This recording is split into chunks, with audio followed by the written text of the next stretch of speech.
Don, it was sucked. Did you tell Don? Good morning, Senators. We'll reconvene into session here.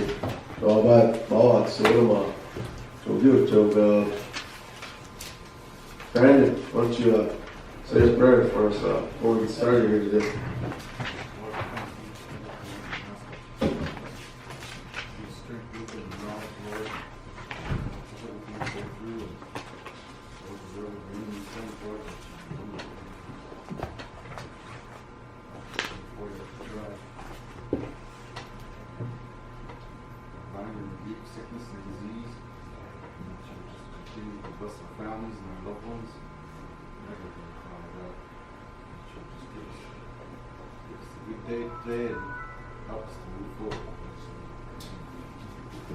Hope, thank you.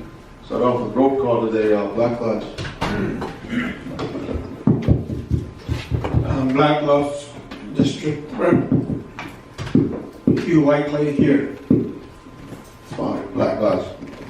Whiteley, Black Lodge. Hogan, Reno.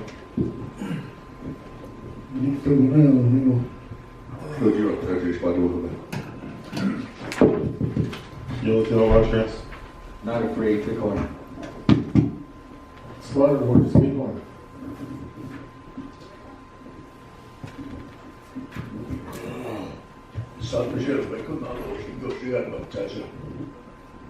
Good luck, Igor Stigat Charlie. Male bear, mighty few. Alden, Bighorn. Deep green, Elk Creek.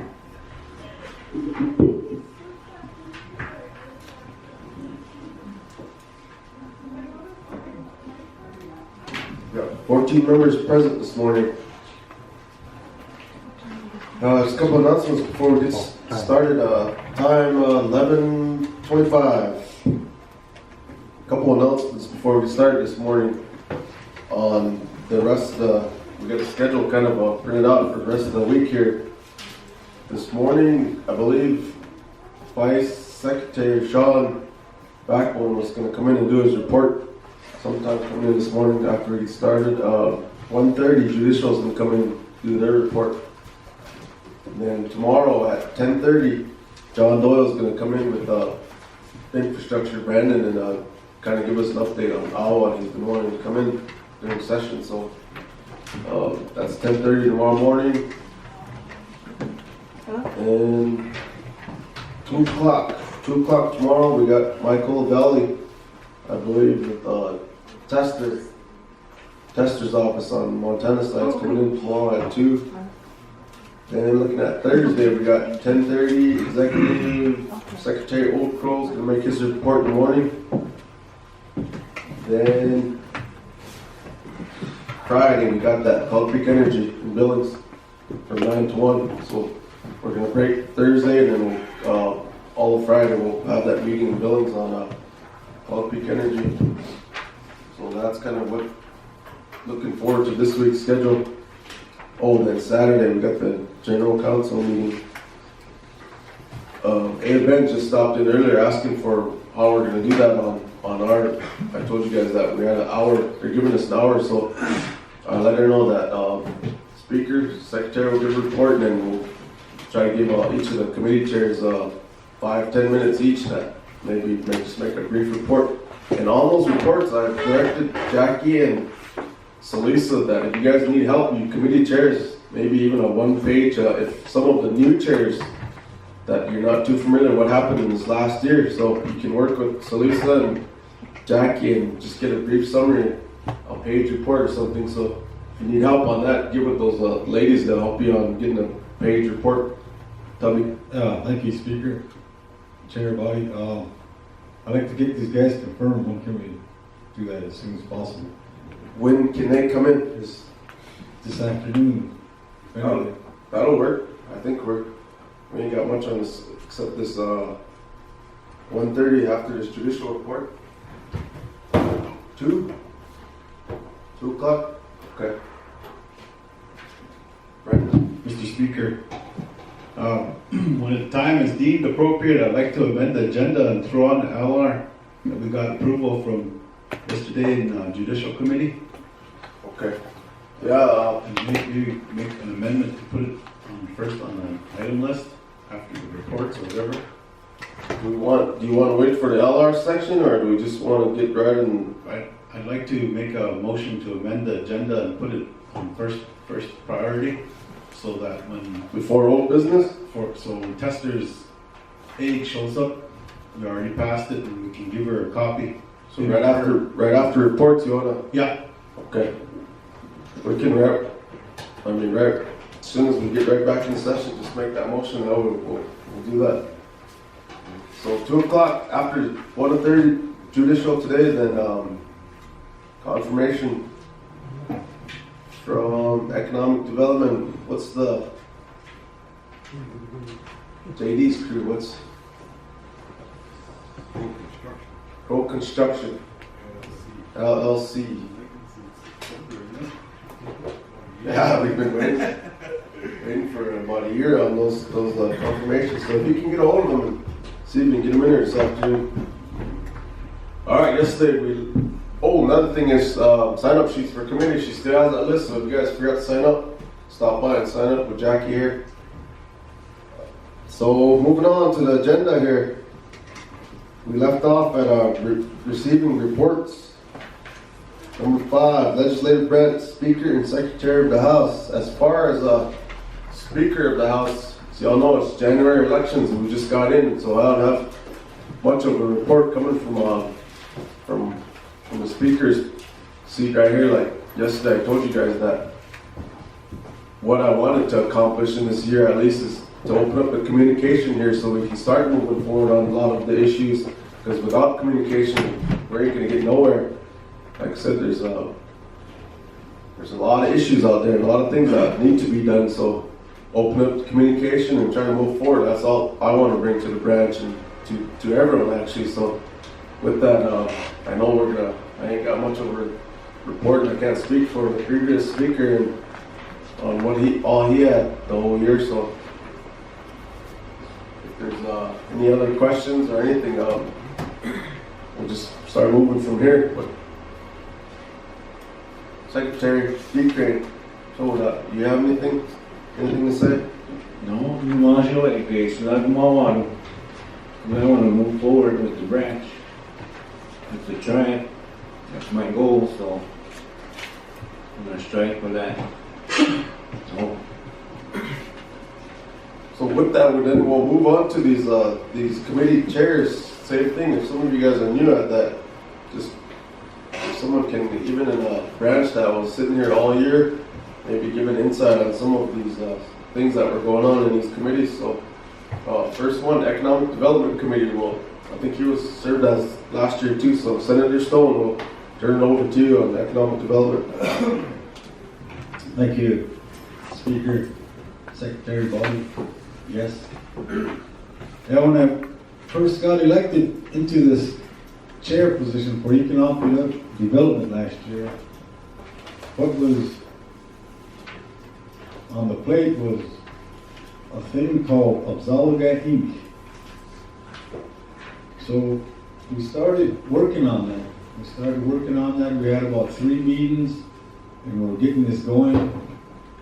And then we got about 1 more meeting to get this Title 18-10 on Pro Law and Order Code amended, put in place for tribal businesses and development.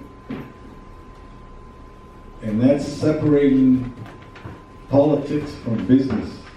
That's what that is.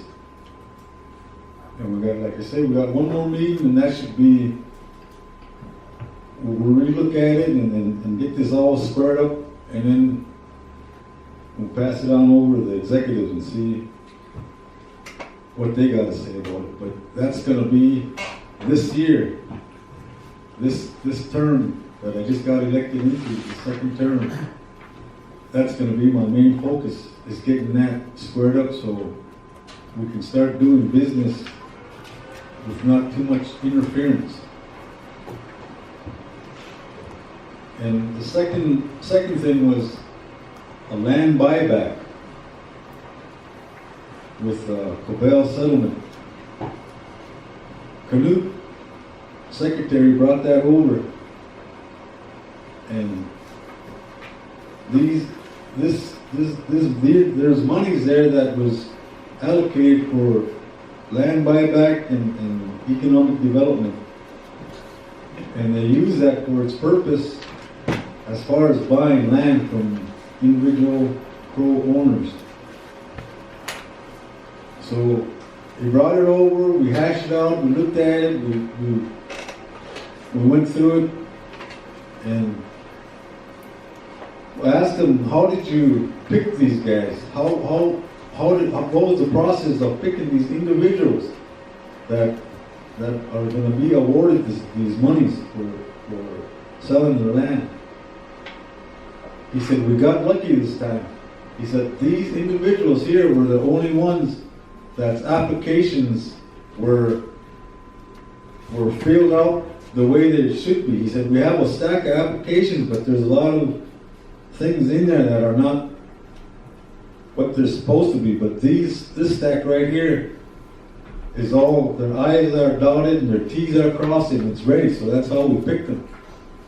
And I believe it was 50,000 that was bought in that buyback.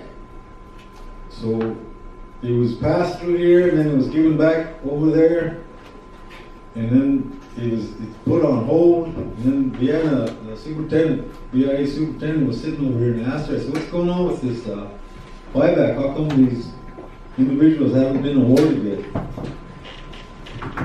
The response to that was that they had to reappraise all the land again. It was appraised on a different, I don't know, last year's appraisal, and it has to be up to date on this year's. So they should be done with that. I don't know when, but that's where that's at. And as soon as they're done with that, then these individuals should be awarded with the money if they're not done with it already. I haven't heard. And then another one is this Pro Construction Company, LLC. That's the same base as this Oxalogat 8, but at a smaller level, in a smaller bracket. And that is separating politics from business. And we got them going, and they started going, and they're going. They got their ducks in a row right now, but they're just waiting to get confirmed, and we never confirmed them for, like you said, about a year. And they're chomping at the bit, and they're ready to go. They got it all lined out, and they're ready to go. So this afternoon, about 2 or 3, then we'll get them approved if the body decides to do that. But that's kind of where I'm at right now. So that's what I have. I hope. Thank you, Senator Stone. I believe last time I heard too that they were taking that to the solicitor's office on the appraisals, and they actually weren't gonna have to get reappraised. So from, I think, Canute last summer, he mentioned that they pretty much got approved from the solicitors, so they weren't gonna have to go get those reappraisals. So that's something, update on that. And have you heard anything on Oxalogat Inc. and start working on that again? Yeah, you told me yesterday. Yeah, that's what a lot of from hearing from Vice Chairman. It sounds like they're going to start looking at Oxalogat Inc. again. And for some of the new members, I don't know if you understand that Oxalogat Inc. and what the goal was on trying to get to creating a separation of politics and business and setting up a whole different entity, and then putting all these like businesses we have. For instance, we got the Battlefield Express, we got the Yellowtail Market. Some of these new ventures that they wanted to go under, they wanted to put it under a whole separate entity, and separated from the tribe. That way, so that was the goal, but we kind of got to articles of incorporation and got somewhat going, but kind of past couple of years the steam stopped rolling on that one. Next one, do we want JR, Vice Chair, you want to say anything on the Economic Development Committee?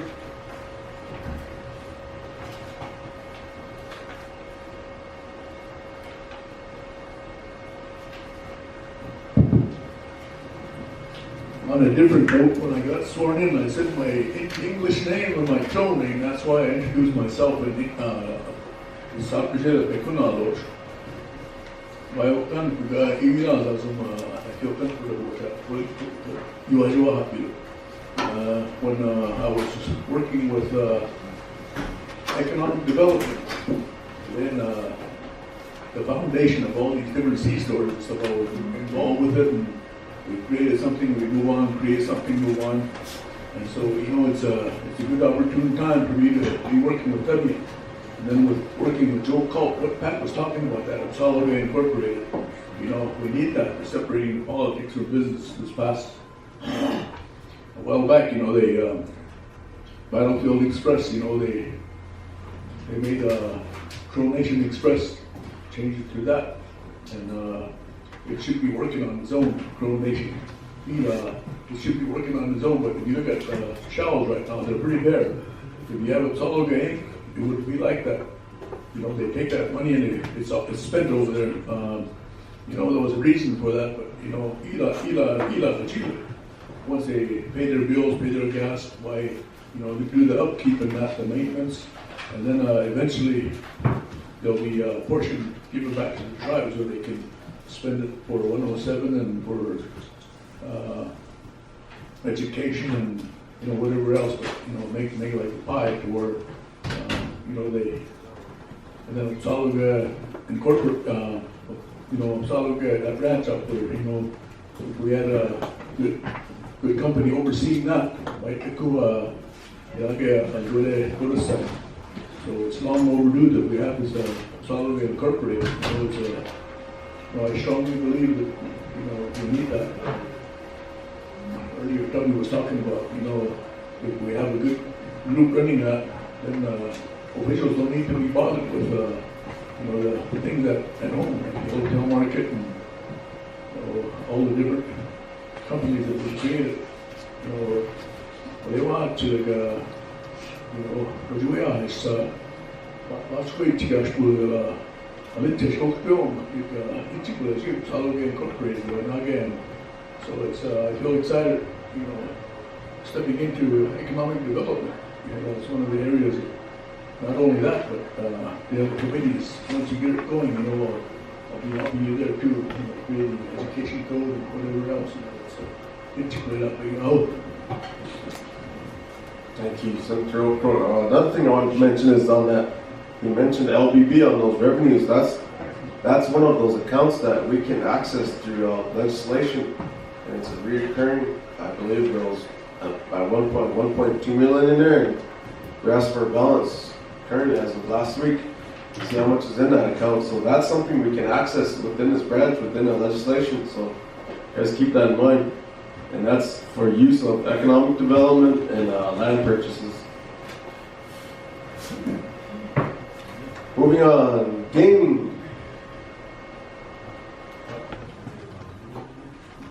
Senator Paul. Senators, guests, staff. Again, casino, LJ has said, I'm going to go out there and I'm just going to do my best to try to get that thing going. And when we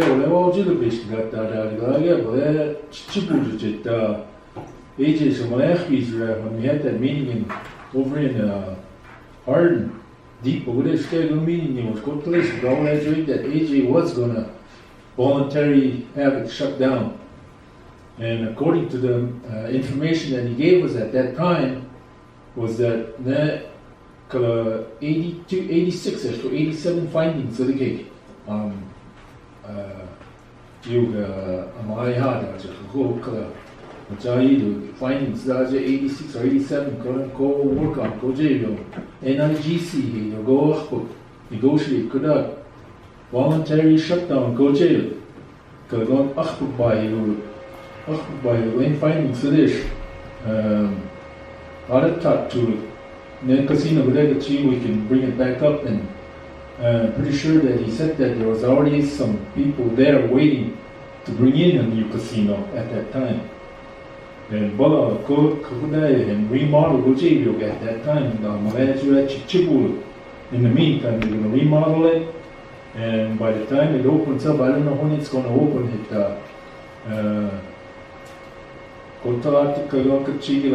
I think again committee again. Commissioners, we need to bring them in somehow.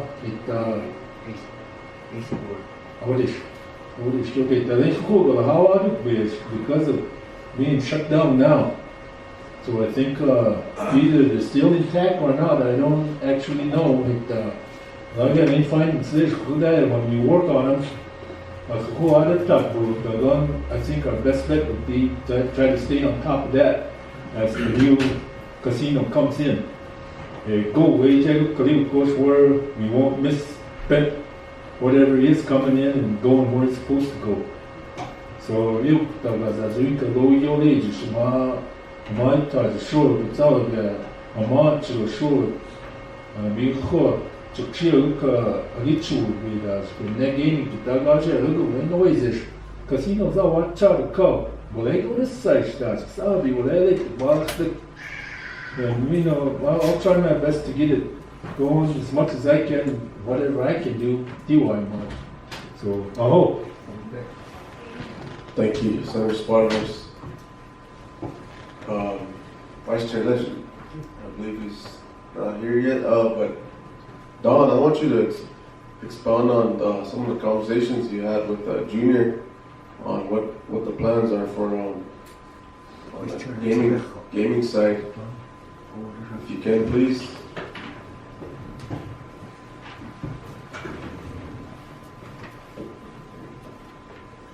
Thank you, Speaker.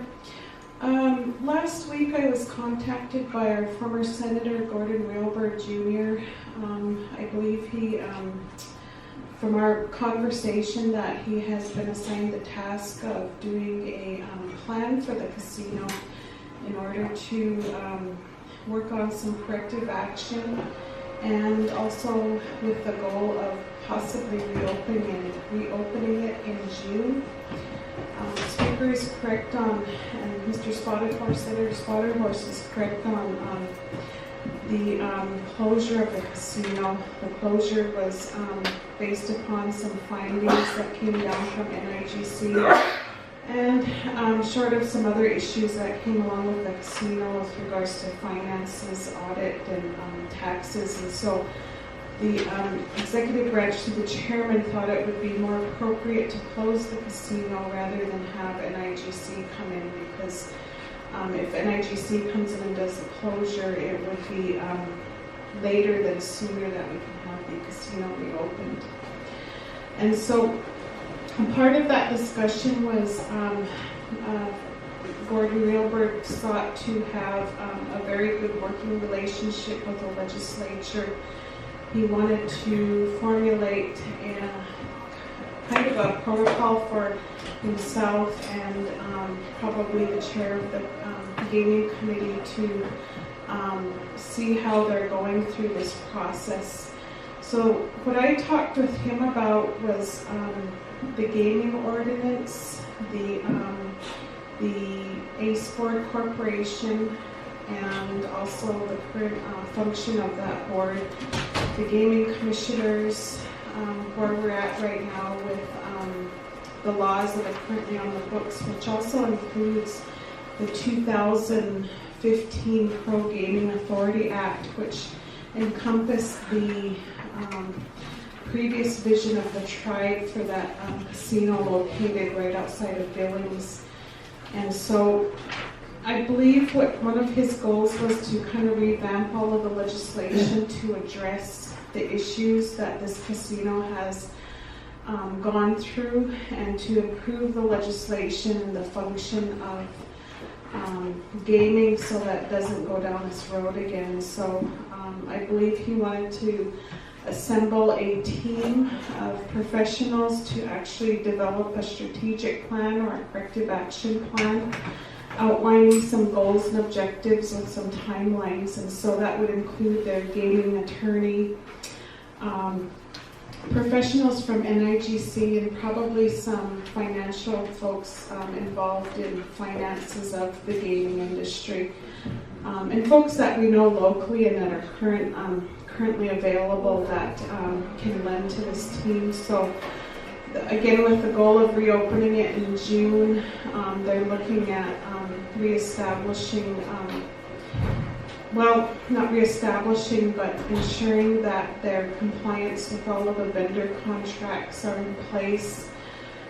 Also to make sure that we are at least on a good path with the IRS as far as making those payments to the IRS, and also cleaning up all of the NIGC findings. So whether that can happen all by June was one of his questions, but they were pretty optimistic about doing that. So for the legislature's point of view on all of this is, I mentioned to him, what can the legislature do in order to work with you and whoever this corrective action team to change the law and support any action that would prevent this happening again. So that was one of the reasons that he wanted to work directly with the gaming chair and the committee on a regular basis, so that the legislature is fully informed of the problem and are able to formulate a solution for that. So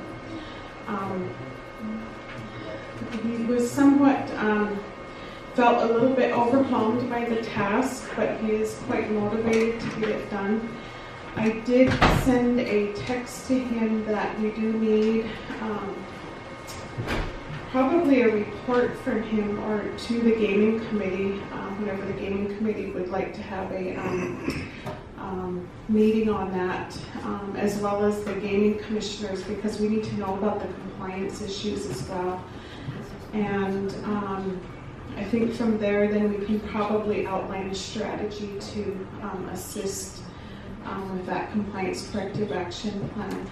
And then I also mentioned to Mr. Realbird that we do, what's always nice is when we do get somebody delegated to address a task like that, that we do get an authority letter from the chairman stating what Mr. Realbird's title is and what his scope of work is, and he fully agreed with that because we needed to know exactly what his role is in all of this.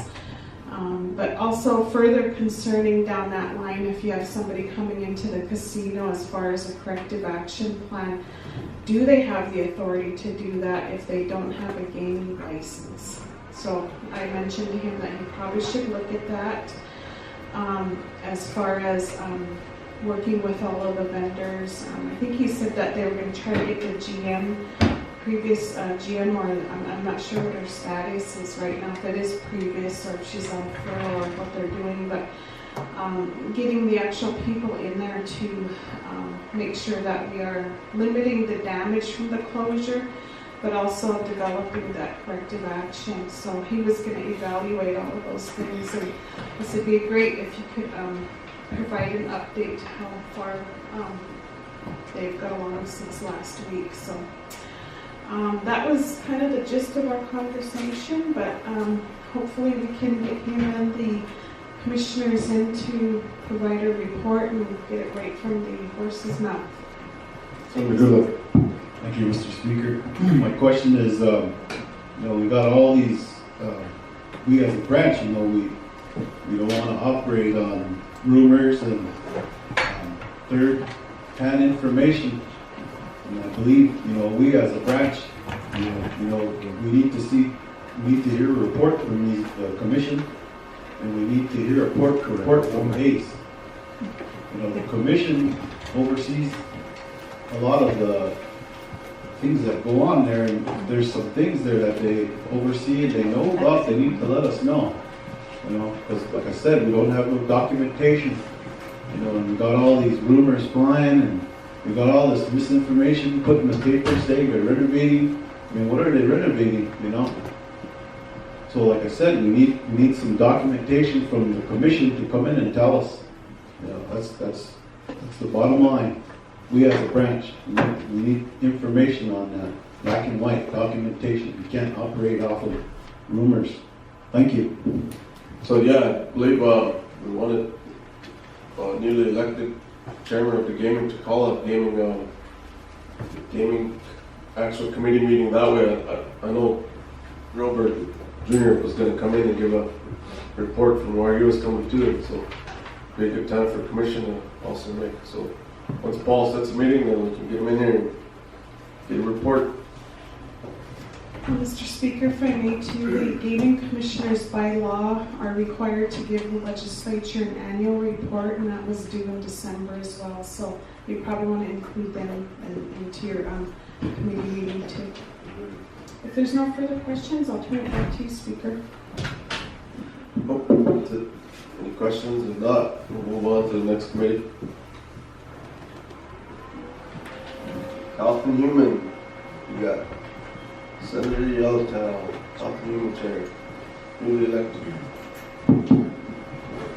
Thanks, Speaker, Senators, staff, and visitors.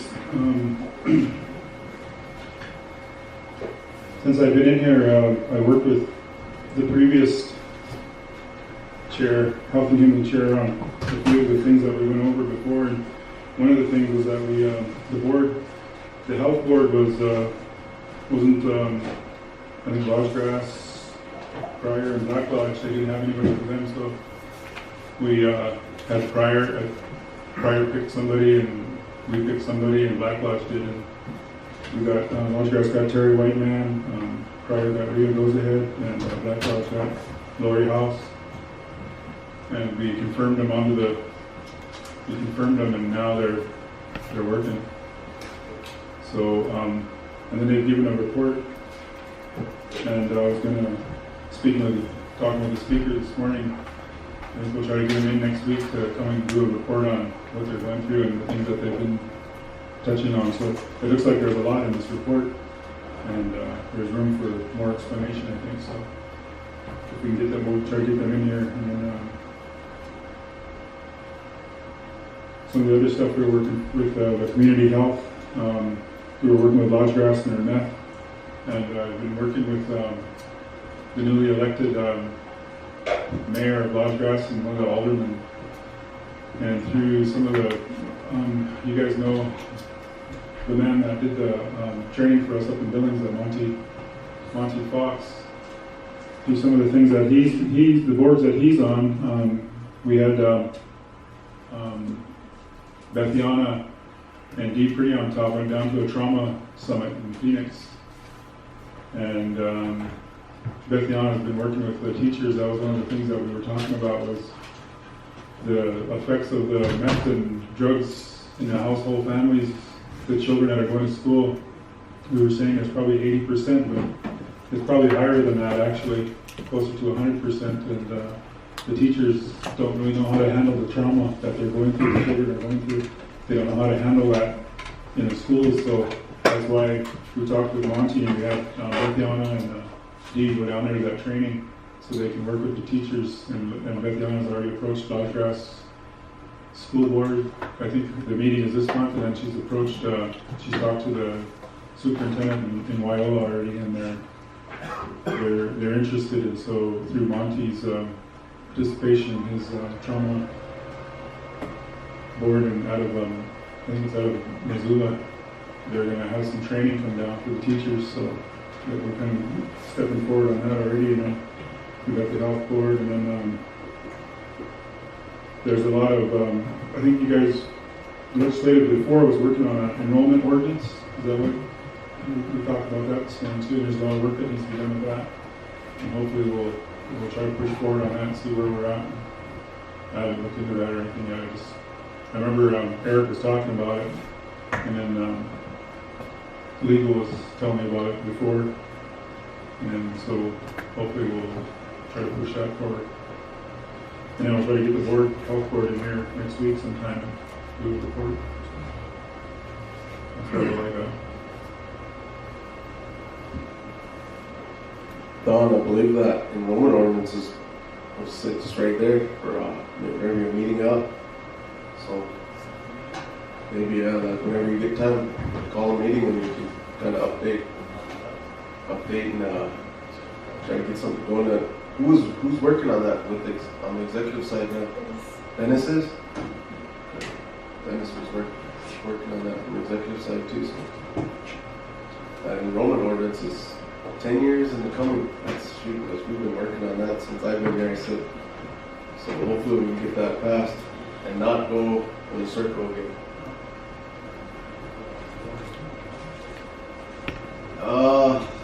Hold on, wait up.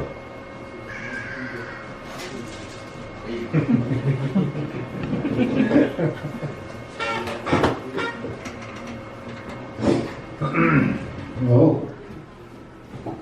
Szkoda, tylko przychodził małszy kobruła kryła pochwalony tam czy Alright. Now good, health and human education and everything's all in that one, so if you have any issues on Veterans Affairs, education, and social well-being, cultural resources also in health and human.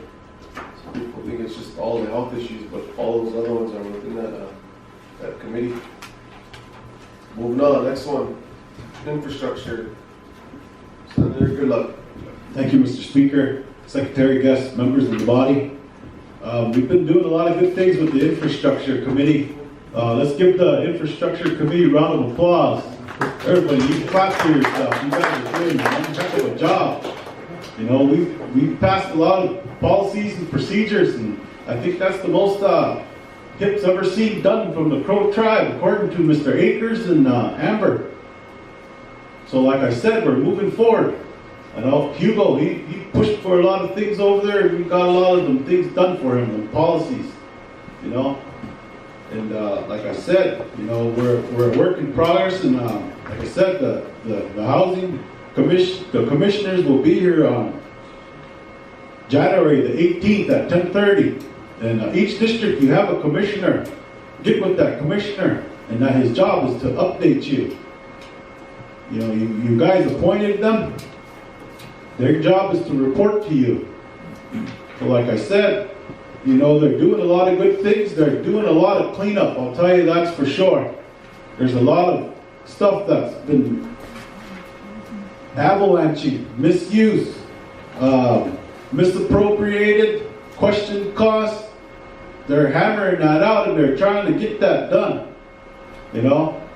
So like I said, they're taking on a big task, and they're trying to get this thing in compliance, because the major goal for those commissioners is to bring in homes for the Crow tribe, for the membership. They're starting a drug policy, a drug and criminal policy, so that, you know, these people, tenants, they have to be drug-free homes. And that's the law, that's federal law. That's what they say in Congress, because that money is taxpayers' money. When Congress makes a law on that money, then that's the law. And there's a lot of misuse of funds and compliance issues that they're hammering out, you know. There's $75,000 of question costs. And on that audit, when we look at the audit, majority is pay rates. Second is credit cards. Third is tenants compliance. So those are the three things that they're trying to fix right now. But the major goal is to get in compliance with housing, HUD. So that the goal is to bring in homes. A majority of you guys in here, you guys got kids and grandkids, they don't got a home. They live in Billings. Shucks, those Crows live in Laurel now. They live in Sheridan. They live in Manchester, Dayton.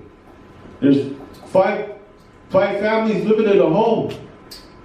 So like I said, they have a big task and they're doing a good job, and they're going to be here on the 18th to answer any questions, any concerns, address your issues, things that you got. You hear it from your constituency. Write it down, and then when they come, question them, ask them. That's their job, because you guys put them there. Like I said, we're doing a good job. You know, we had a little bit of political turmoil there. They wouldn't want the commissioners to go in there and do their job, and that was a heck of a deal. But thank God we got through that, and they're doing their job now. So, like I said, you know, it's a good thing. This housing commission, they're moving forward. Some of the senators come and attended some of the meetings. It's a good deal, you know. Everything's all in the open. Hugo, he drilled them at the table there, and they're going to have that paperwork ready for Hugo when they come. Especially the past 4 audits, making sure that they're addressing all these audits. It's a hard task to clean up a lot of things that's been let go. And one thing that's hard is change. People don't like change. They want to sit back and just enjoy it. But, you know, we're here for a reason, because our job as legislatures is to create law to benefit the Crow tribal members, our people, the ones that voted for us, the ones that have no voice, the single mothers, the grandparents taking care of the grandkids. That's their job. So we passed some policies, financial management policies. We passed them to combat misuse. There's policies in there for vehicle use. There's policies in there for credit card. There's policies in there for purchasing material. Those are what we passed. We passed personnel policy. We passed personnel policy to protect the employees, to have a guideline so we can have good ethical employees there to employ them. So like I said, we've been doing a lot of good things. And like I said, I like to thank the Infrastructure Committee. Once again, give your guys self a round of applause. Frank, you guys give yourself a round of applause. You guys did a lot of good work. Pretty soon, HUD, they're going to be coming down here, and they're going to be wanting to put Crow Tribe as the poster child, the housings. That's what's going to happen. I see that. You know, I want that for our nation. You know, all these other tribes around us, they're moving forward. They're getting houses. In Alaska, they build houses over there. So there's no homeless people in Alaska. The Minden tribes, they build houses even when it's 30, 40 below, right, Hugo? Right. So, like I said, this is what we want as a tribe, and this is why we're here. You know, we're here to create laws to benefit our people. We're not here to sit back and play politics and, you know, ride the tide. You know, heck, we're here because, you know, the people put us here to create law. So, like I said, you know, we got to move forward as an infrastructure committee and move forward and, you know, help the branch and housing to get things done. Whatever they bring over, what kind of policy, well, let's sit down and let's have a committee meeting and let's go through that policy, because that's our job, you know. You know, we want to create it so things are run smooth, you know. So, like I said, thank you. Appreciate it. That was my report. Oh, thank you, Senator. Good luck. Senator White, you have anything to say? Yes, I have.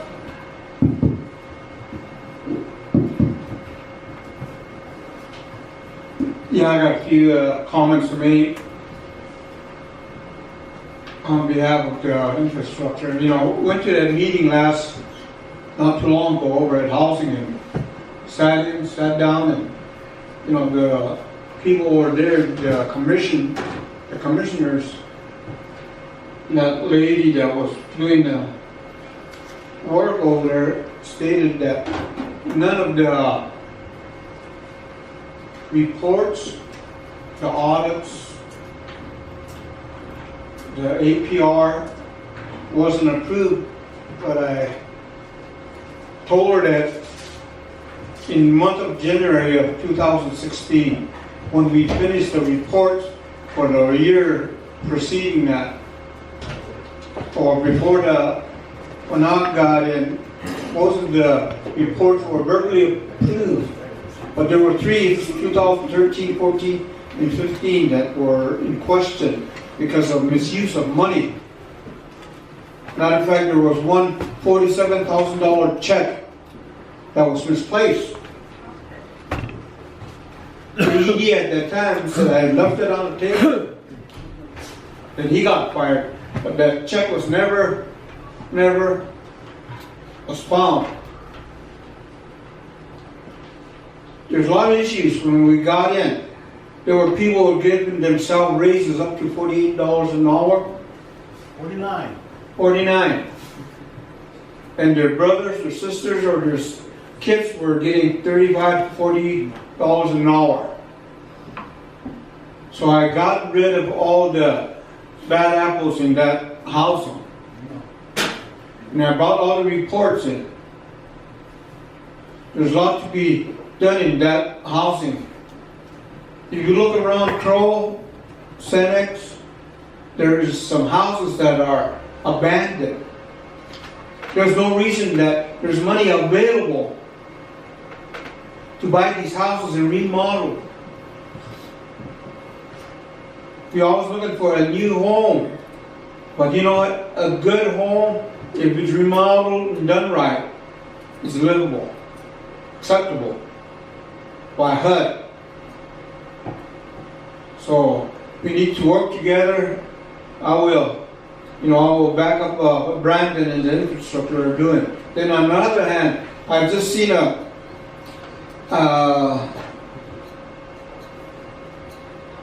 executive brought in a bill to be looked into, but I think this branch, because of the lateness of the bill, that was rejected. That was concerning the Crow tribe and doing some oil exploration on the reservation. No, I had a lot of work done on this reservation back in 1984, 85, and 86. We had, since that time, during the Van administration, they brought in wildcatters, speculators to look for oil. Let me tell you, there's very, very little oil. With my experience, you can call up Texaco, Arco, Presidio Oil, and find out, because those readings for the exploratory oils that we drew, that we had, it belongs to the Crow Nation, belongs to the Crow tribe. All the executive have to do, or this body, could call in Texaco and find out if there is any oil on our reservation. There is very little oil. There's a lot of natural gas. The only oil that we found at that time was just above Salt Creek, not enough to put in big oil wells. Or there's some over where Blaine Small lives. There's a little bit of oil there. But any other place, there's none. Then I drilled over by Westwood at the OU ranch. We went down 7,000 feet. You didn't hit nothing. So that says a lot. There's a little bit of pocket over where Westwood oil is. Well, still there. There was Yellow Mew 1, 2, and 3. 2 of them were shut down because they were called stripper oil. Anything below 10 barrels a day is called stripper because the overhead is more than what you draw. So they were closed down. And now the Crow tribe want to go with some China or Japan and want to do some exploratory. Why don't you look at Texaco, Arco, or Presidio Oil? Get their reports. You know, that's my concern on that one bill that they brought in not too long ago. You know, we had people coming in, well, cars coming speculating if there's oil here. What I said, there is a lot of natural gas available. So I think we should make a law concerning some of these people that come in trying to speculate and trying to, you know, see if they can find oil or explore some more that's already been explored. So, but like I said, there's a lot of other issues concerning some of our infrastructure that we should look at. So, I hope. So, if we wanted to, real quick, I just wanted to update the committee. There was some bills passed from the AWA and that we passed here that were pocket vetoed or whatever, weren't signed. We never got no word, but if we don't veto override that, Bighorn County and the city of Hardin are licking their chops, ready to use that money if the Crow tribe doesn't want that money. And that's for upgrading the pipelines here in town, in Crow Agency and that back section there.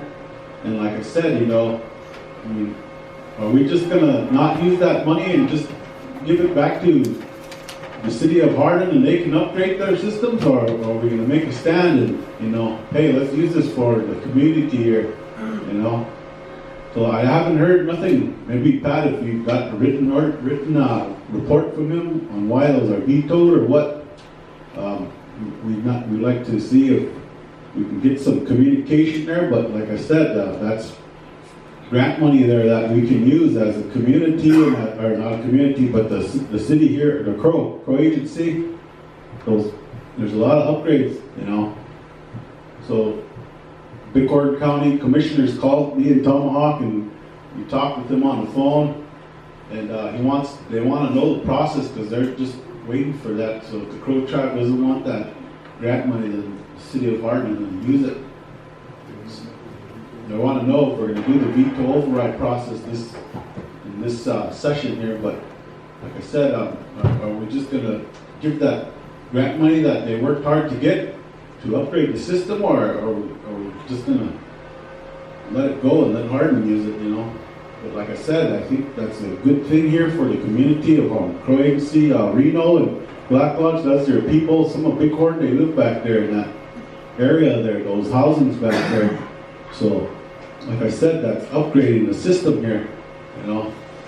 And a lot of these old pipes that are buried here are clay pipes, and that's what they're taking out and replacing them with the new age piping, PVC piping and all that. That was it got 150 years, Hugo, life expectancy. And these clay pipes are probably way over 200, almost 80, 90 years old pipes, you know. So like I said, we need to figure out this communication of why they were vetoed, you know, because like I said, why would we want to not use that money to upgrade the system here for the people and just give it to Bighorn County and let them do whatever they want with it? So, thank you. Thank you, Senator Whiteclay and Senator Dulac. One for you, Frank, on the veto override process. I did ask that question. We can get a one-page, at least one pager on, give us a response on why the reasoning for the veto. So, but as far as the AWA was concerned, on my notes, I think we're just going to go through the veto override process. That's the best way on that one. There's no turning back, and that way it's the quickest way to get to where we're trying to get at. Frank. I had a question on that issue for Brandon, and then that's a grant with a it's not a reimbursable or no upfront money, it's just a straight up grant for that, right? So it won't be affecting any of our budget, it's just that they want to give us money for our sewer infrastructure upgrades, and that's it, right? This is phase 3 of it too. I mean, we've already went through 2 phases of it, and nothing changed within language. So once we get to that bill, I think we just go through the veto right process. So questions that we got pertaining to that infrastructure, John, will be at 10:30 tomorrow. Yep. So write down your questions now while it's fresh in your mind so you don't forget. All right, thank you. That's right, John Doyle will be in here, and he's been working on this project for the last, Shawn knows. Take it away, Shawn. Good, thank you.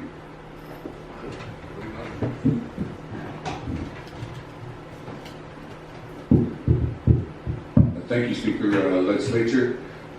One thing that, speaking to other Reno District legislators, Senator Benito Brown and Senator Hogan, we need to inform the Reno District because that funding was allocated to the Reno District for the city here in Crow Agency. And when we communicate that on Tuesday at 6 o'clock, we need to inform them that if the funds are not allocated and it's not pushed forward to receive those funds, then we may go back to where the feces and the urine and everything were going down the street, and we might have to go back to that, and it's a health hazard, and so we need to somehow, some way, see if we can maintain that state compliance and receive those funds, because we originally received the original funding, and there has been construction built on the pipelines here at Crow Agency. So, it's a win-win situation, and we, the Crow Tribal Government, did provide grant funds for the grant writer to go after those funds. And now we've essentially, in terms of that bill and the pocket veto and everything like that, the state of Montana is going to rechannel those funds. So do we hurt our people in the Reno District here in Crow Agency? And I know that there's other districts, members that are living here on the Crow Indian Reservation, and we need to make sure that they have that type of good legal infrastructure, or physical infrastructure, and that maintains health and things like that. So we need to speak on behalf of those funds coming here to our district. Thank you. Thank you, Senator Robert. Any more comments? If not, we'll be moving on. Next committee.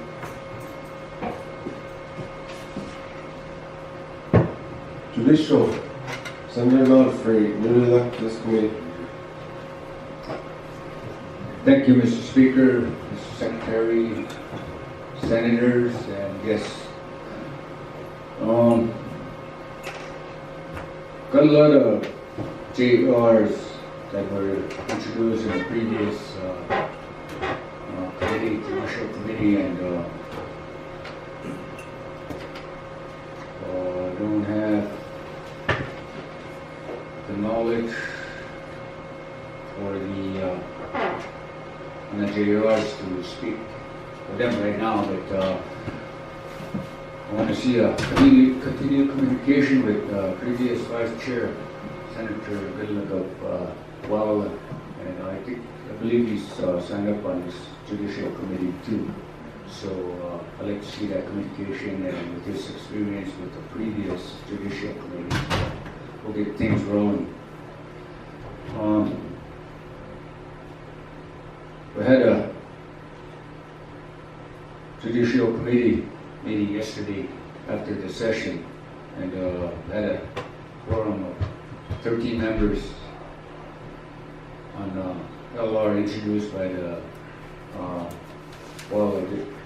District Rep, Senator Goodluck. Anyway, the committee had voted yes for recommendation on passage with amendments, and they will be requested to put the LR on the agenda later this session. Then on the issue on the 1705, I believe it was passed in the October quarterly session. The Executive Chair has not signed the act into law as of today.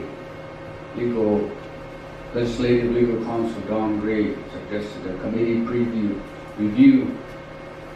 meeting review during this January session.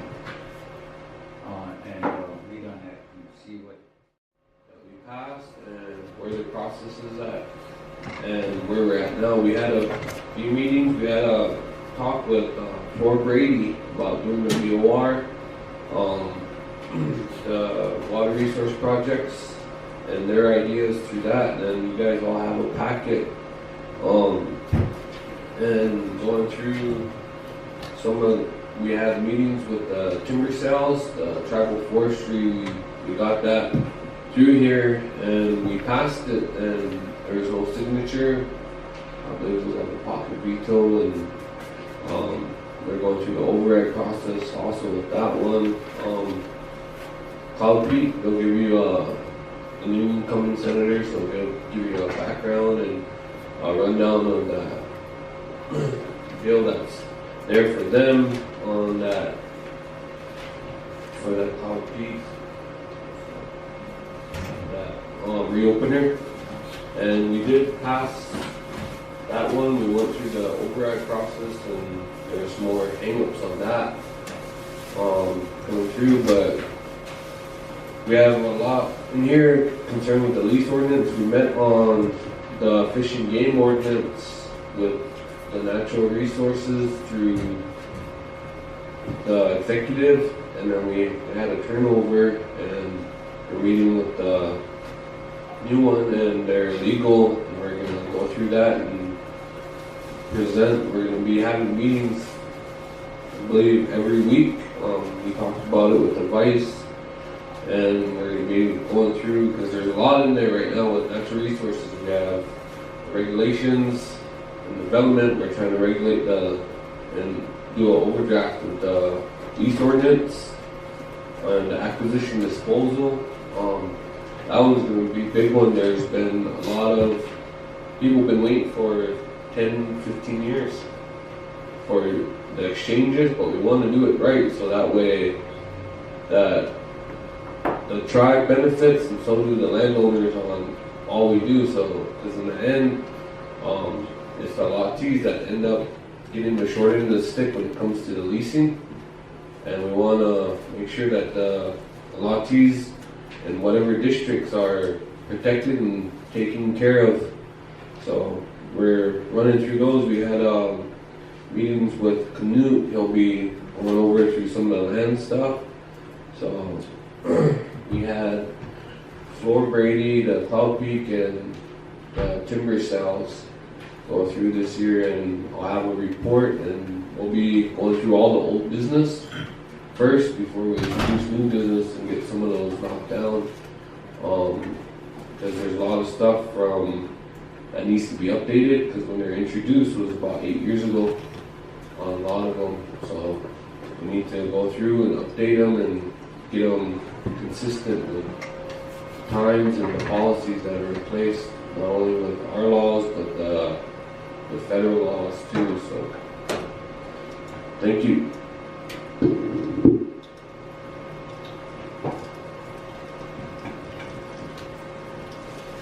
Natural resource, I believe BIA at one time again talked about coming in and land lease ordinance. That's one of the big ones in the natural resource committee that we need to work on this year. Is a lot of the issues dealing with the land lease ordinance. And I know at one point we were trying to make some amendments on there. Hopefully we can revisit that land lease ordinance and get to what we want on that. Lloyd, Senator Hogan, your Vice Chair of Natural Resource. Do you have anything to say? Thank you, Senator. Bringing me up to speed right now, so with everything that he's done. But I'm excited, being newly elected. I've got a lot of things on my mind and a lot of issues here I want to take care of. Not only in the hunting, but preserving our mountain, to passing laws.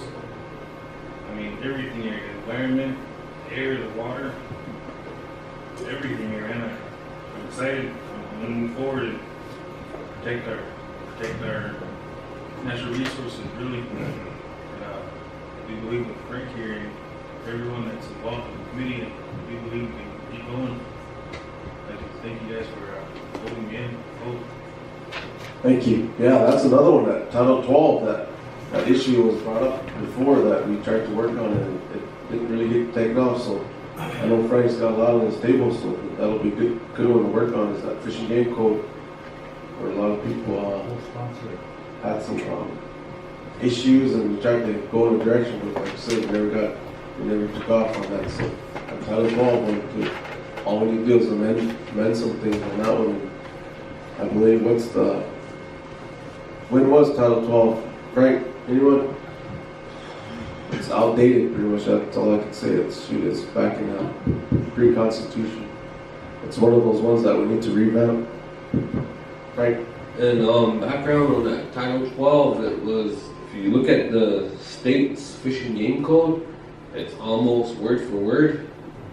And then there's things in there that kind of goes against some of our practices now, and that we need to update it to at least get regulations in there, and make it beneficial to tribal members, and make it beneficial to the hunters and the landowners that are there. You know, because a lot of the lottees that are in these fish hunting areas, they have cattle and stuff, and we want to protect, make sure that the tribal member first gets protected. So, yeah, it was copied almost word for word for the state, so we want to update it and get it to where it benefits us as a tribe as a whole. Laura, Rojo, fishing game?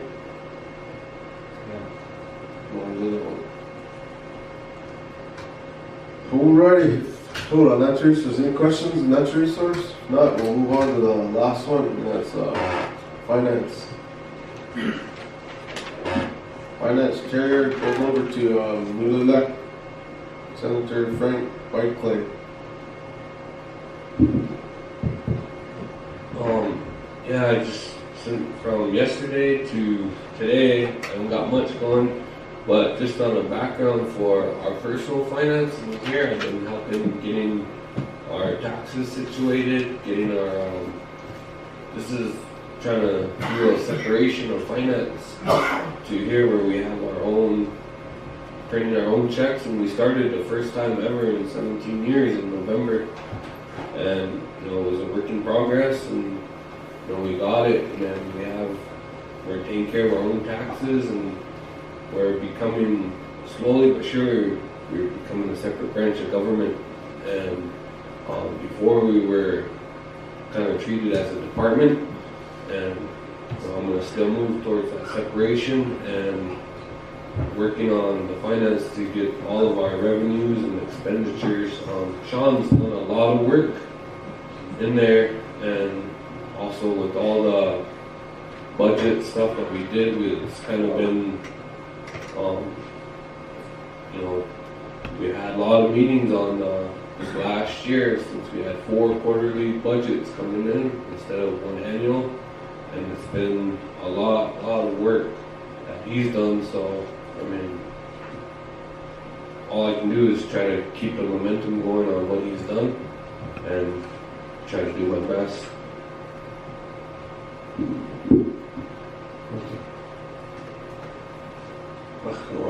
Vice Chair that. Tom. Oh, Senator Sloan. Yeah, thank the Speaker, Secretary White. When we come today and we sign up over there, and the mileage, how does that work? How does, we used to get a check for this stuff. Now that monies are coming over to our account here, how come we ain't getting paid from our account? As far as what they've been depositing is just enough to cover payroll. They haven't even covered our bills yet. So that's one thing. Once we get them to the table here, is we need to start discussing is, hey, our bills, our, like I said, our mileage. And if we're gonna get a budget, we can't keep on living like this on getting drawdowns week to week. We should maybe talk about getting a quarterly drawdown, so now we can start paying our bills too. And because we passed the budget, we've got all our money there, and hey, give that to us then. So that's something like I said, communication. Let's sit down and start talking about those.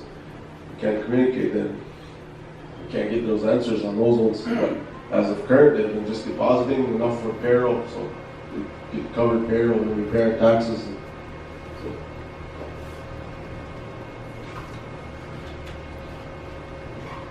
Senator Yellowtown, any comments?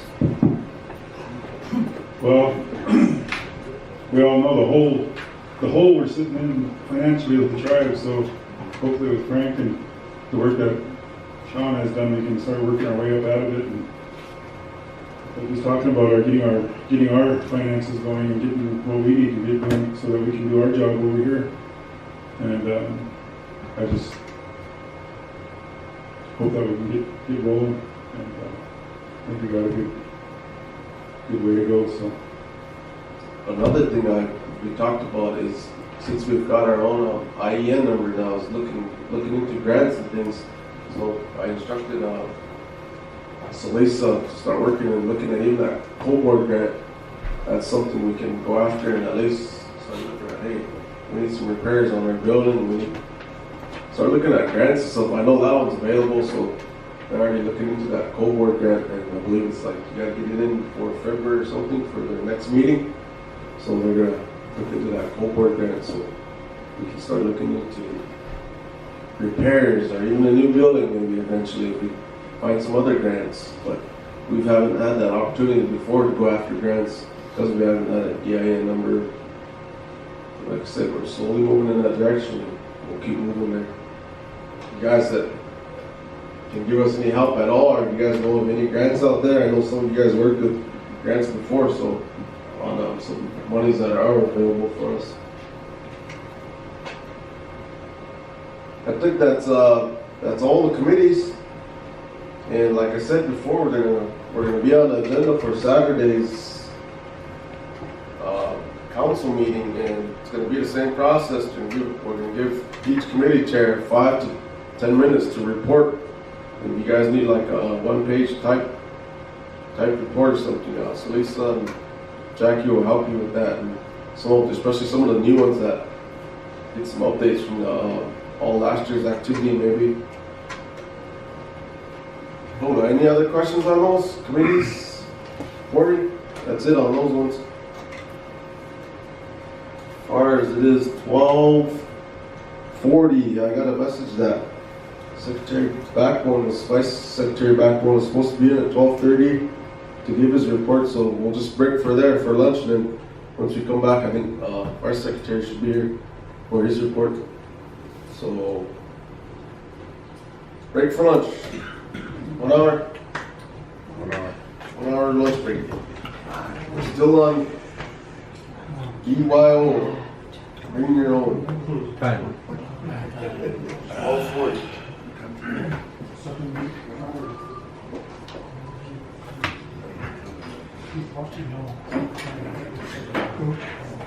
See, in the past too, on lunch breaks, we used to be able to help our district members out on, once we had our own budget, to let them cater some of these district members out there fundraising. So we'd cater every lunch, and then we'd pay them. But right now, without that budget, we can't do that.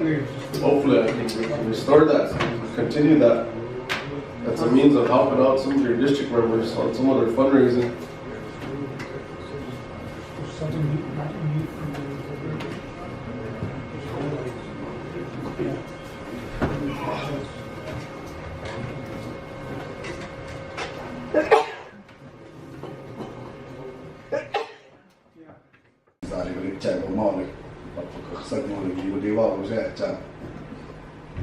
Cody? Hey, we always had this issue, and I think when Oliver was here, I think all the other senators, natural resources couldn't develop quick by wood. Bayou is up with that red tape. I got hot charge go red tape. And that red tape today, how many? It would be better. I got drill with what 6,500 on our own land. I got $8. I got watch it. Cook drill with there. It's $65. There's something wrong with that picture. I always told you that. Data and that. I always talked about roads. The Shitala. They didn't want Chile ranch to do. They ever go on their land, their roadway, it's all gravel. And we still have to put in 4-wheel and fight the mud to our house. No matter what, all this land, look up. There's something wrong with that picture. And I read tape show that bureaucracy. What thing the windmills for Hiridu for and that gravel wall, aggregate. I wanted all gravel. Look at 2018 there. And we got a dirt road to the house. So we started, this is the top. Look up. So your road. Thank you, hope you share now how to meet you. I got Vice Secretary Backmore. I was fortunate to work for one of the most progressive chairmen in the history of Pro People, Carl Van. And at that time, Dazo Gode, Hokusha, Vida, 100%. Then in other countries, you always should be the comprehensive economic development strategy, economic development plan, hey, state. And Mage, argue with businesses that Ira, 100% co-op. It Lage, it Bastille, co-op. The master is royalty, go away, go. Have no term, then policy. Then does it go this. Akbahul Sud, achieve this. Zage, what the finance, then go, what then Westmoreland, not top there, then equipment all. Market value, wish to that, you could analyze that good, achieve that. Now, what's here, Oga, yeah, 1 penny on a 10 minutes, 2 penny on a 10 minutes, I know the room there, chase for what chase to. Na, share, Barravi, the Kagoka, na, Marsh, the one oak take salad. Where he say, Oaks ball, na, what's here, na, puff, boss, but good. They chase him as a government. They showed about co-direction Gadish, showed about legislature, executive, judicial, showed about the Mua, co-direction Gadish, showed about Kopache. Let's show that the gift guys, and maybe in there, Dr. Zira, I think, get about 90 grade, I got that. Let's just get it. Go to call. Senator Whitecliff. Thank you, Speaker, Secretary, Chair, body. On this solid up here, I'm glad that it's revamping, it's restarting.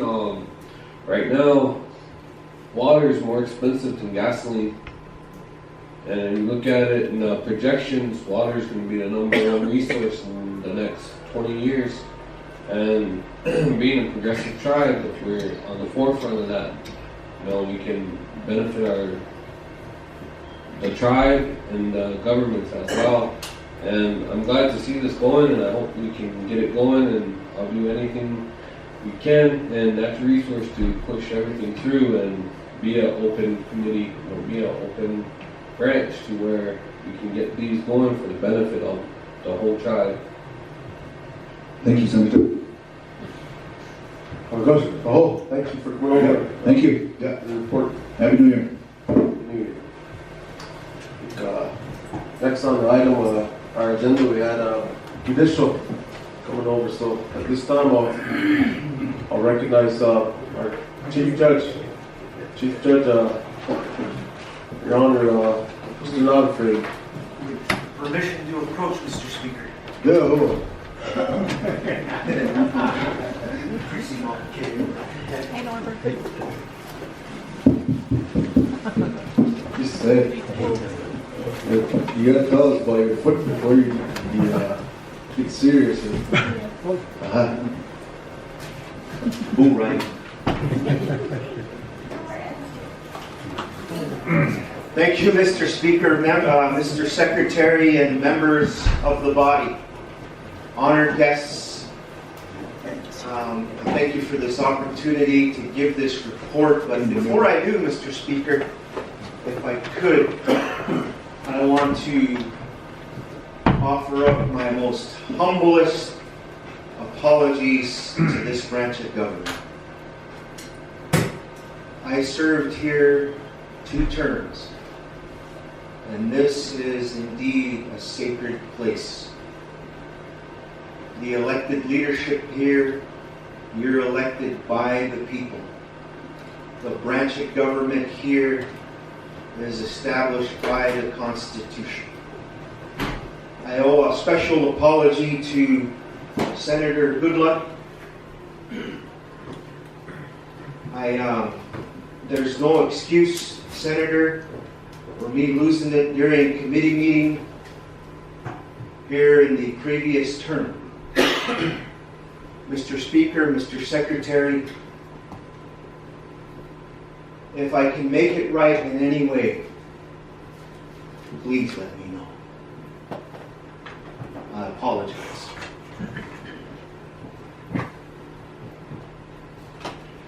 With that, Mr. Speaker, Ilagish, I want to let the respective senators know from their respective districts. We have 6 new senators. Congratulations. Ilus Ishohom for your service. And those that are returning, congratulations. Iwa Chilumichi. Ilagish, Apsalogish, the judicial branch of government, as established by the Constitution of the Apsalogia Nation. The judicial branch of government is strong. The judicial branch of government is succeeding on what we continue to do. For the new membership, the new senators and the judicial branch chair that has returned for a 2nd term, Mr. Speaker, I'd like to make an invitation to welcome all the senators at the judicial branch for a law day. A law day where the senators can come and observe civil hearings as well as criminal, so that the membership here can observe for themselves the procedure that is carried out before the court and the duties exercised by its respective judges that are elected to be there. And I'd like to extend that invitation to the Speaker, the Secretary, and Judicial Branch Chair, as well as the membership. And hopefully, Mr. Speaker, we can coordinate a date and do a law day, and we can do a PowerPoint and explain procedure, and we explain the duties that are authorized by the Pro Law and Order Code and the Constitution and the case law that is set forth that we are ordered to observe under our laws. Ilagish, I want to share some good news with the membership. We have 14 tribal members in Casper, Wyoming, in a year-long treatment facility.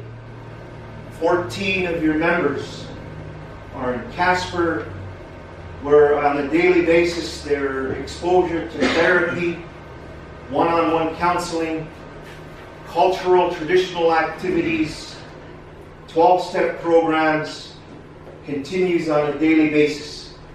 The majority of the membership that is in Casper were sentenced under my direction.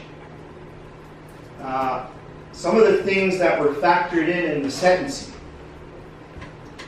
and were a lot of the 14 members that are there now kept coming through a revolving door, Mr. Speaker.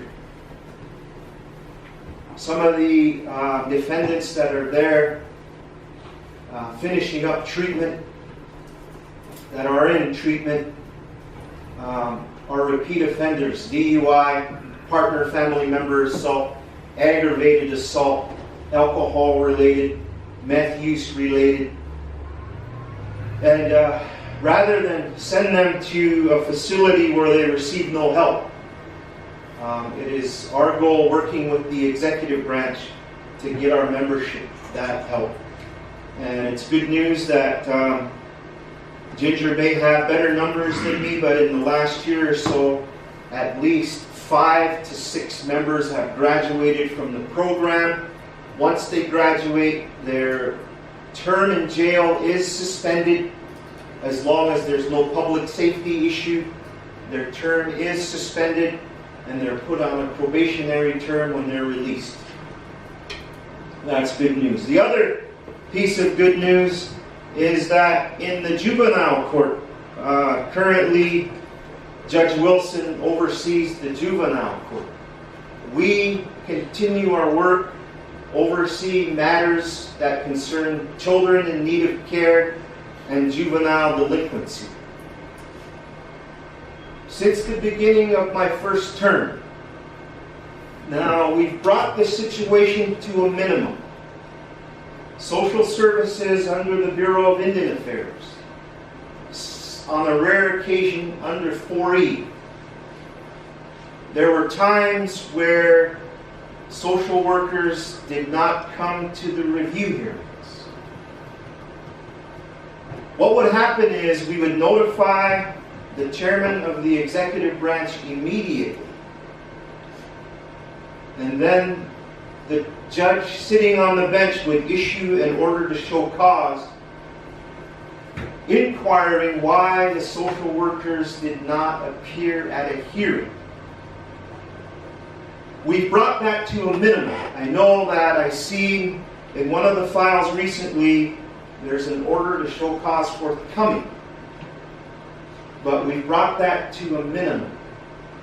The other issue is, to the best of my knowledge, now at the beginning of my first term, and the speaker may remember this,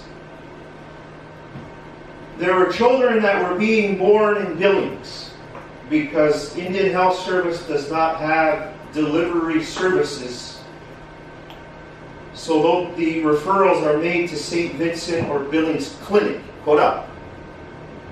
Speaker. And some of the children have been born meth addicted or under the influence of some alcohol or drug.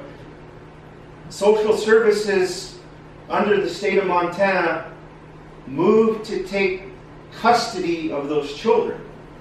Well, during my first term, I made a request to this branch of government as well as executive branch of government to ask why the Bureau of Indian Affairs at the time refused to take jurisdiction over those children.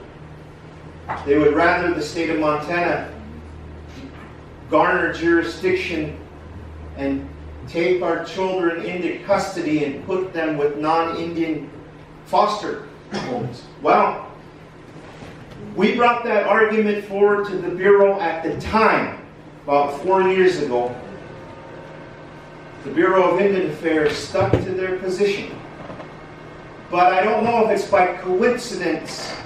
I think when Trump took office, the position changed. To my knowledge, the Bureau of Indian Affairs is now moving forward to garner that care and custody of that child and move to transfer and or write the jurisdiction right into tribal court. Now that was with due diligence of the three branches working together to preserve Crow families. Another piece of good news we have is the 22nd Judicial District under the direction of Blair Jones, Bighorn County.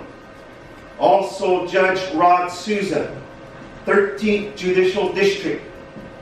The Yellowstone County District, 22nd Judicial District, has established an ICWA court, and that's all they do. both Judges Blair Jones and Judge Souza have a direct line to my office and my cell phone. If there is a question to transfer jurisdiction to the tribal court, they contact me personally. And that request is made to my office. Thus, 9 times out of 10, we accept that jurisdiction unless we don't have the resources, either through the proper health care or the proper behavioral health care, to take that child in. So the good news is the Chief Judge, the 22nd Judicial District, and the 13th Judicial District have open communication.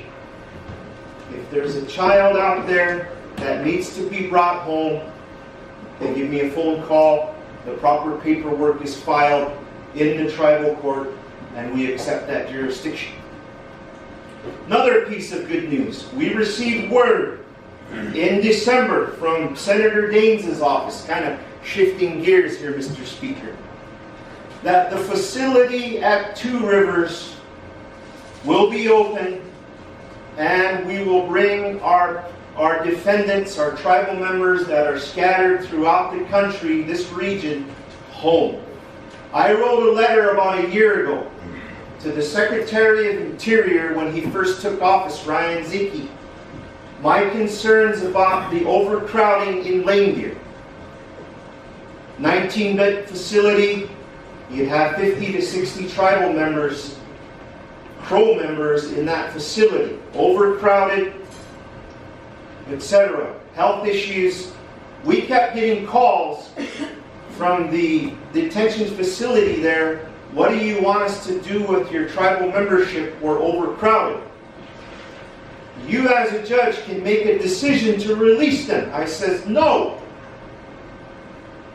BIA, you have to include the executive branch representative, that is the highest law enforcement officer within the executive branch of government, that is the prosecutor, and they have to make a proper motion before the court before we make a decision.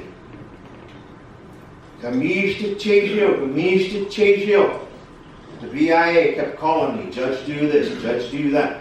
Ryan Zicke, I was tired that the BIA was breaching their trust responsibility in providing the Crow Nation with the service. So I wrote a letter stating that we need to bring our tribal membership home. Well, the good news is,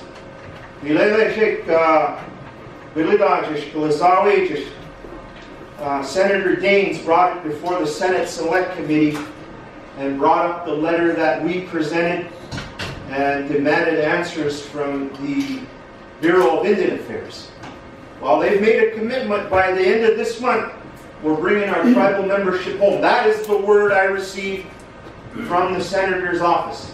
Now, whether that happens or not remains to be seen, but that's what we were last told. Now, the executive branch may have new information. I don't know, Mr. Speaker.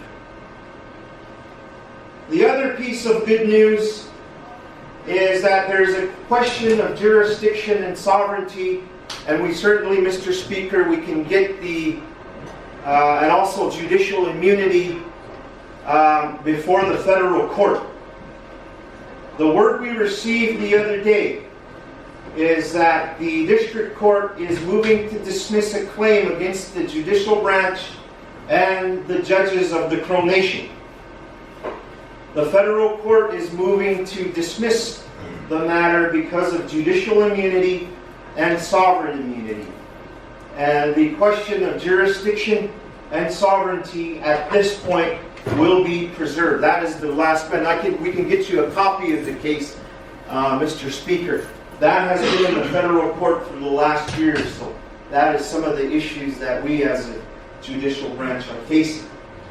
There's another case, and the tribe and also the judicial branch, the Native American Rights Association, North, we're being represented in federal court as well.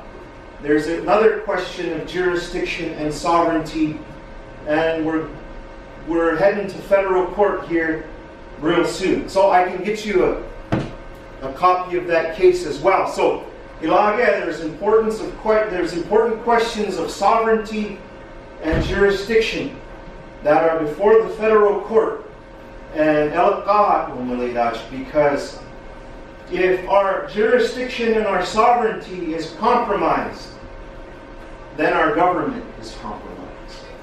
We're fighting, the executive branch is fighting, Native American Rights Organization is fighting, and we're fighting to preserve the sovereignty of the Otsauga Nation judicial branch and the Crow Nation as a whole. Now, one of the things that I need to let the incoming senators know, hey Lajin, the BIA law enforcement was not serving our documents when it came to orders of protection. I demanded action. Chief of Police at the time, this was in the last term, would not serve orders of protection. When it came to the protection of women and children, we contacted the regional director of BIA law enforcement, NOSI, and I requested a meeting with Chief of Police at the time, and I demanded action, and we got action.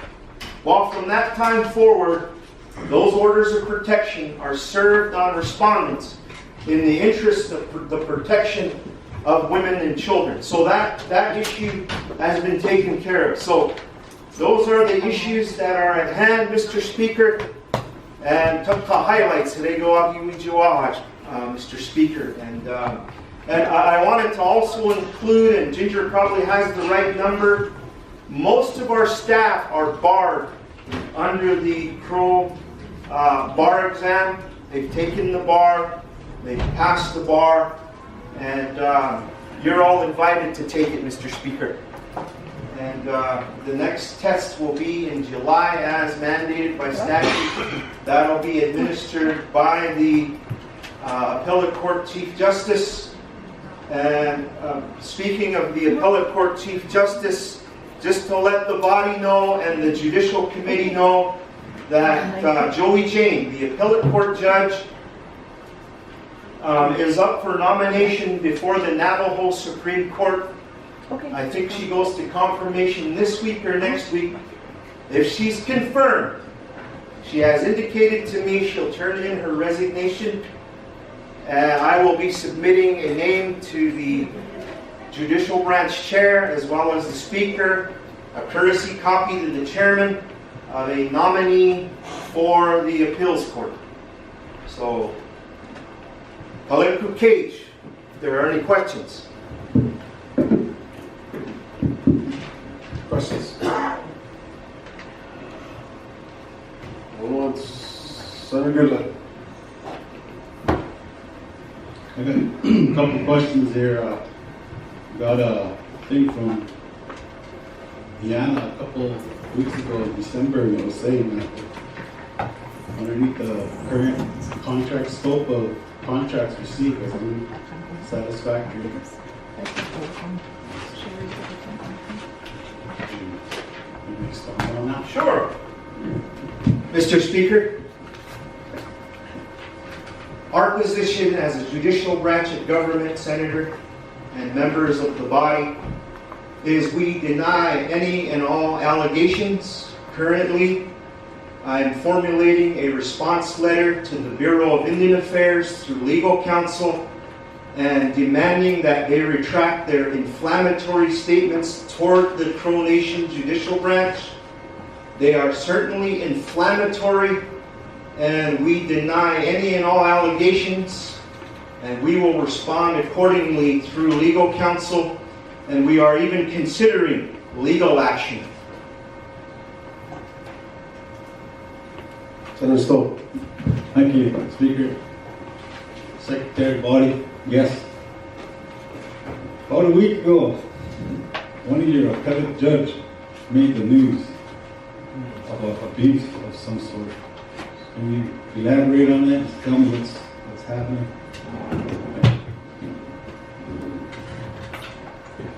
Mr. Speaker, members of the body, Senator Stone, thank you for the question. I knew it was coming. This is what I know from the media. We've made our own inquiry into the matter as a branch of government internally.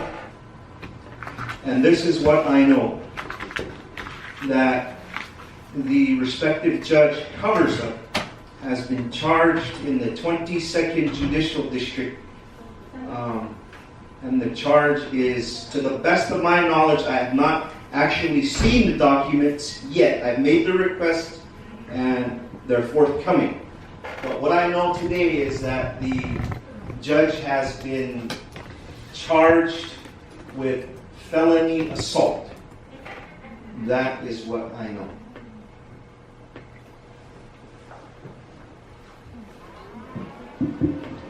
Thank you. So with that charge, is she still serving as a judge? Mr. Speaker, the answer is yes.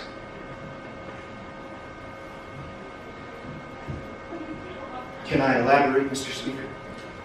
It is our position. I'm consulting with legal counsel right now with our legal advisor. Our position today is that Your Honor is innocent until proven guilty. However, I'm going to do what the law tells me to do with reference to the judicial branch of government's reporting requirements to the Judicial Standards Commission. The Judicial Standards Commission consists of the Speaker of the House, the CEO, and if I'm the one that's making the report, I'm still reviewing. If I'm the one that's supposed to make the report, then the appellate court judge will be the third person in that tier.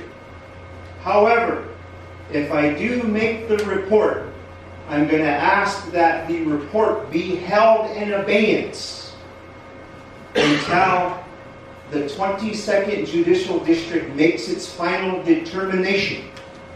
That final determination is either the court, through a judge or a jury, gets a conviction or an acquittal.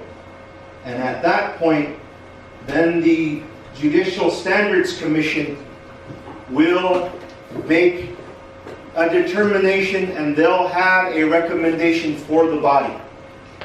But that is up to the Standards Commission, which consists of the Speaker, the CEO of the executive branch, and possibly myself.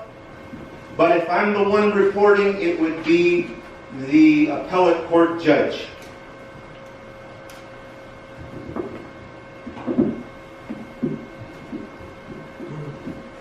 Senator Robert. Thank you, Chief Judge, and members of the Crow Legislature, the press audience.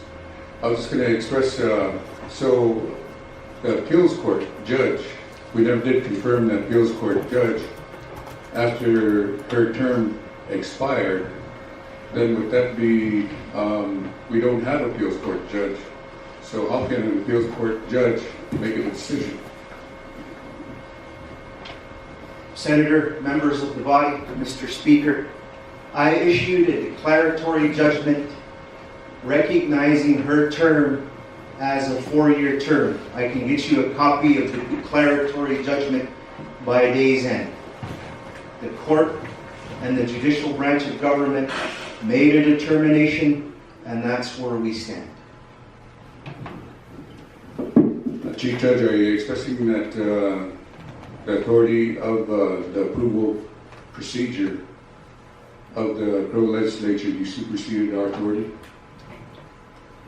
Mr. Speaker, Senator, I did not. So when are we going to provide that kind of information and that kind of recommendation so that we can go through the legal process of confirming an appeals court judge. Mr. Speaker, may I? I will submit a new name if the current sitting appellate court judge issues a resignation this week or next. If she does.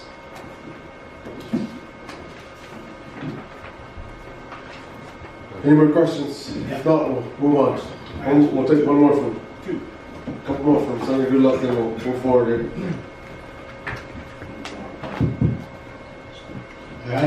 Over the break, I had a constituent come over and they wanted to know what was going on with the process of the appellate, because they had something in the appellate judge reversed some kind of a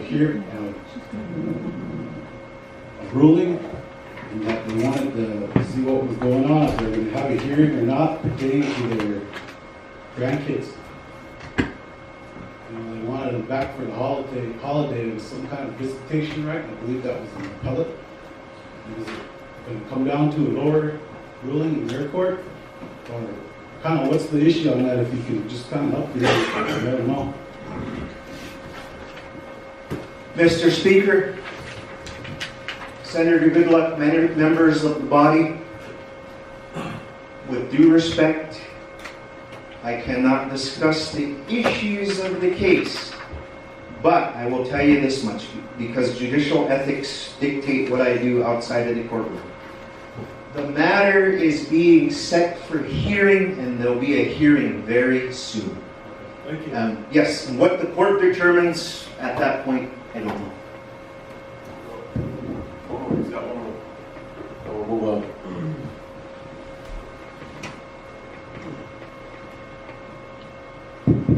Real quick, over this paperwork that was delivered to us, in the cloak it says 3-8-103 talks about setting the tribal judges' salaries and stuff, and it talks about $50,000 for chief and $40,000 for the associates. And there was some reviewer findings saying that it was higher than what it was supposed to be in law. And I believe our judicial branch is our backbone of our nation.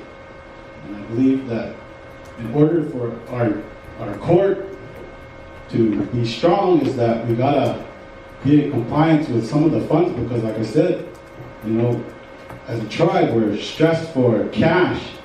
And I know that you rely on the 638 along with some of the other tribal federal programs of the executive. So were you ordered to get this straightened out? Did you get that going? He talks about salaries, and then he was trying to say that 638 was funding so much and it's not supposed to be funding fully, and 50% or 50,000 from the general fund. Was that taken care of, or? Mr. Speaker, members of the body, I will restate our position, and then I'll go into the history. We deny any allegation that they have the Bureau of Indian Affairs, and we will submit our objections in writing. But for the purposes of clearing the air, in 2005, the $50,000 and the $40,000 cap came into question. The senators I sat with at the time were the late Senator Pius Reilbert, the late Senator Keith Blackhawk, and Senator J.D. Stone at the time was just to the left of me. And the late chairman, Carl Van, was chairman at the time. The motion was made by Pius Reilbert, the late Pius Reilbert, to cap salaries at $50,000 for the chief judge and $40,000 for the associate judge. I'm the one that seconded the amendment on the floor. The reason why the late senator brought that motion to the floor was at the time the chief judge who was sitting was garnering about $130,000 a year at that time. And I can remember his words like yesterday. And I agree, that's why I seconded it. We got opposition from the executive branch at the time. Sherry Matutsi was representing the executive branch in negotiations during the formulation of the bill. They came back with new language that created a base salary with permissive language, so that their offer on the table at the time was, can we cap the general fund dollars at $50,000 for the chief judge and $40,000 for the associate judges, and can we supplement the remainder of the income either through federal grants or $638?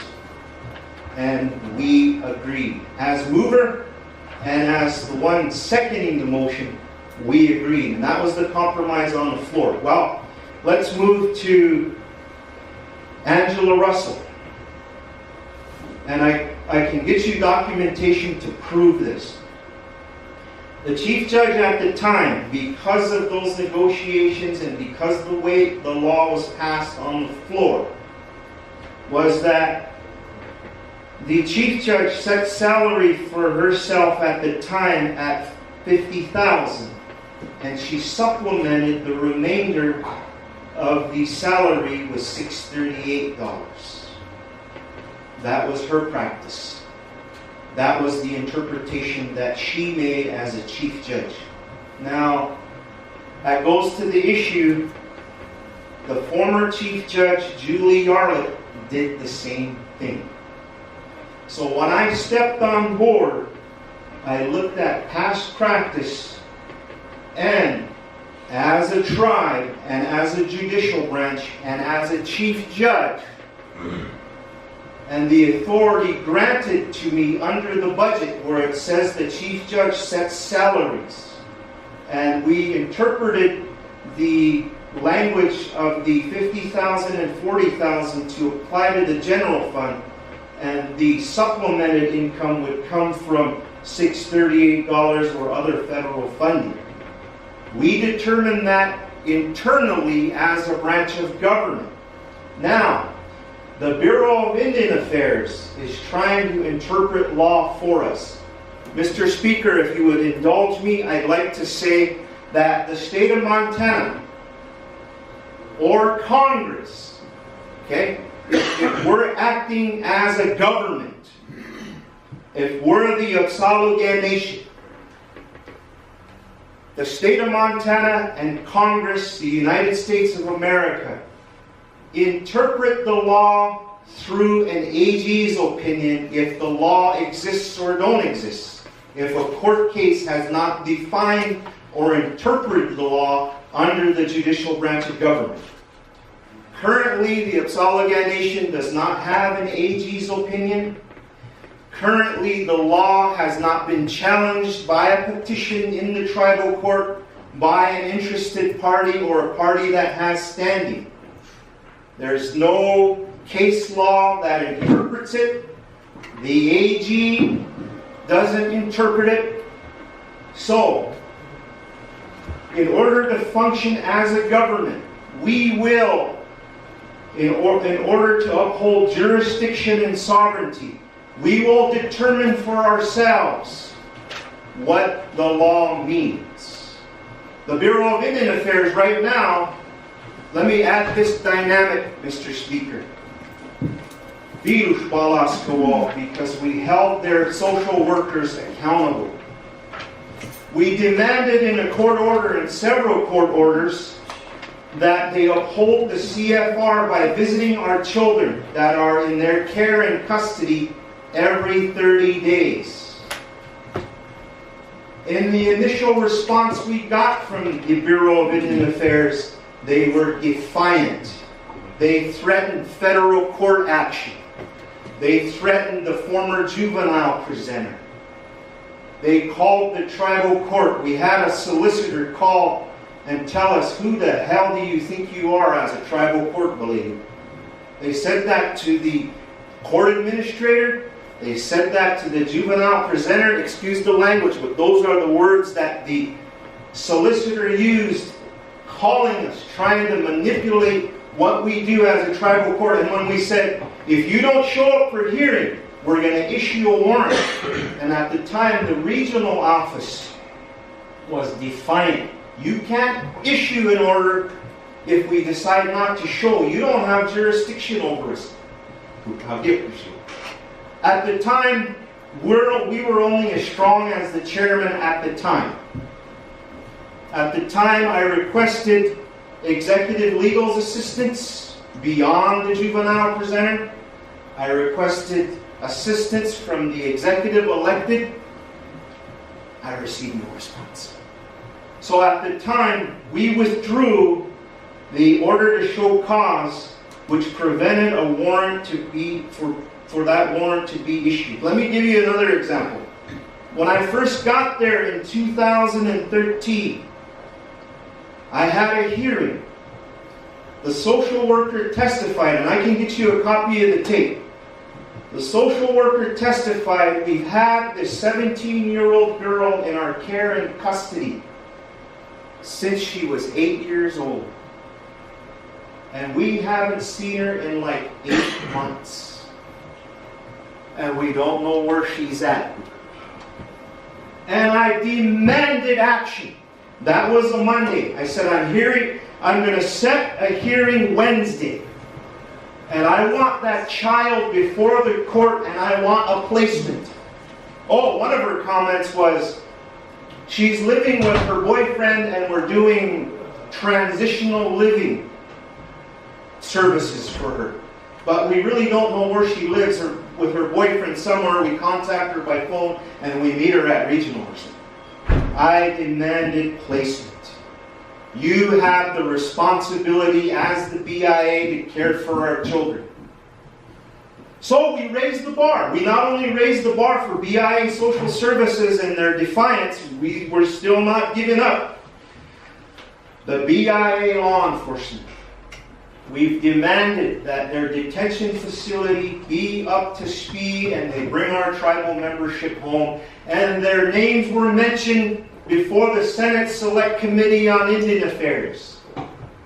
And because this branch of government, as well as the support from the legislature and the support from executive, BIA, Social Services, Louise Reyes, it's personal. It's personal. Right now, Louise Reyes is in federal court from a Fort Belknap tribal court because of her allegations that got personal. Well, BIA, trust responsibility, they breached it during the Rilbert administration, during the Nomi administration, Burden Ground administration, so on and so forth. And we just won't tolerate it anymore.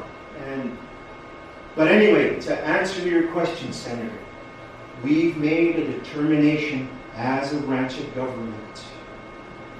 There's precedent there, and we're going to respond to this letter in writing, and we are going to take legal action if necessary.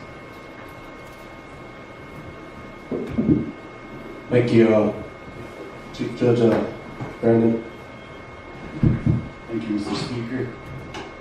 There, on the documents here, saying that it's over 100,000 for Chief Judge and 83,000 for Associate. Why are they saying that? Mr. Speaker? Yes. Because that's what they are.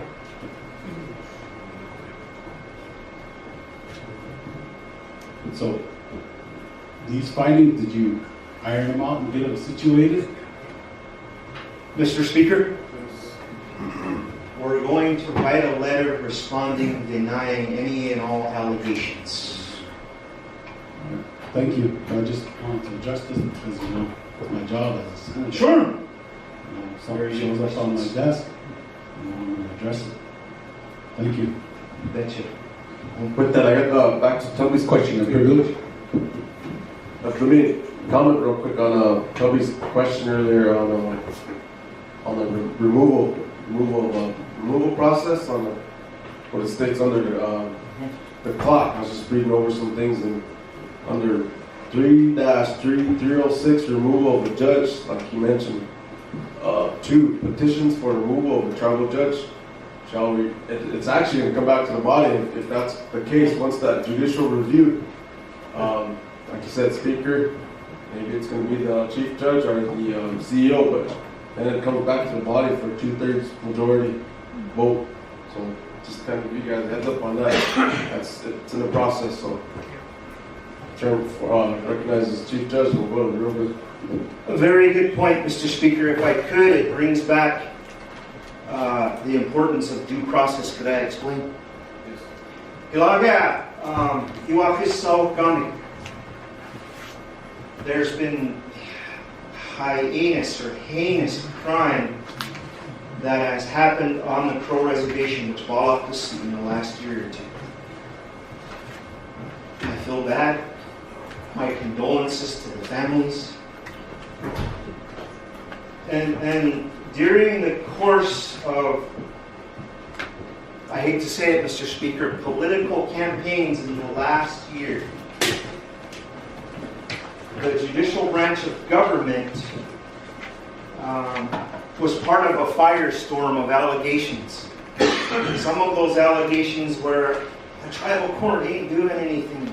The tribal court's not doing anything. They're not holding these people accountable. They're not giving long enough sentences, blah, blah. Well, thank goodness, Mr. Speaker, that public opinion doesn't belong in the courtroom. Rumors and allegations do not belong in the courtroom. Witch hunts do not belong in the courtroom. Iwakis Salt County. The FBI, under the Major Crimes Act, has jurisdiction over murder, rape, robbery, etc. The prosecution and law enforcement have jurisdiction over misdemeanors on the reservation. Those entities have to write a charge into the tribal court before the defendant is brought before the court, either through summons or a warrant. I myself have, even though it's not required by tribal law, I enforce Rule 11 under the criminal rules, the federal rules of criminal procedure. I am trained when a greasy mouthed kid is brought before the court, they are innocent until proven guilty. The prosecution has a burden of proof beyond a reasonable doubt to prove their case before a judge or a jury. Recently, Mr. Speaker, there was a heartbreaker recently. There was a heartbreaker. We had a jury trial before the tribal court. The charge was deliberate homicide. The defendant, represented by legal counsel, a licensed attorney under the state of Montana, represented the defendant.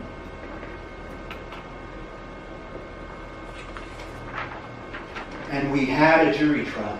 The jury trial was executed with 100% excellence by a judicial branch staff in coordination with law enforcement who coordinated security at the time. The case went to the jury. They deliberated, I think they went into deliberation about 5 o'clock that evening. And if I remember correctly, they didn't come out with a verdict until 9:30. 6 of our tribal members were put to the task of determining the guilt and/or the innocence of the tribal member accused of deliberate homicide, as well as 2 other charges.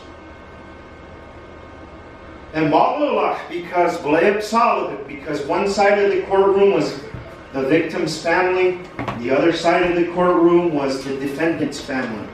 It was hard. It was tough. Heartbreaking. The jury came back with a decision. 2 out of the 3 charges, the defendant was convicted. Under Crow law, about 2 weeks later was sentencing. There was a pre-sentencing investigation. There was a recommendation by the tribe, response by defense counsel on what the individual needed to be sentenced to. My exact words, Mr. Speaker, to the defendant, and it's on record, Malep Sullivan, I stated to the defendant, it doesn't matter what sentence I hand down, there is no way we can bring back a human life. Malawi.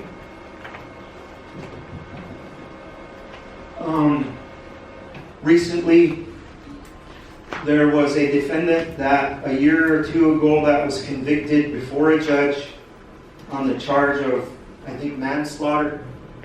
That individual received a 1-year sentence, and there was an uproar. Why didn't they sentence him to more? Blah, blah, blah. Tribal court, hello. No, the judge at the time sentenced, according to the Crow Law and Order Code, the maximum under the Constitution and under the Indian Civil Rights Act. People were coming to lobby it. I said, we can do what we can as a tribal court, but the federal court or the FBI and the U.S. Attorney have discretion to move forward with additional charges. And I last heard the federal court, the U.S. Attorney move forward with additional charges.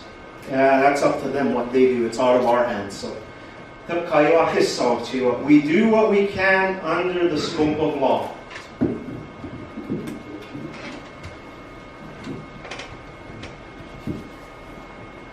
Senator Robert. Yeah, thank you.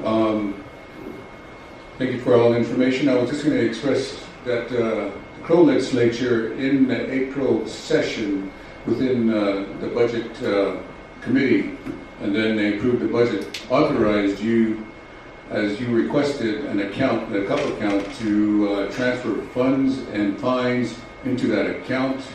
And when would you be providing that expenditure list to the Crow legislature with a reconciliation from First Interstate Bank?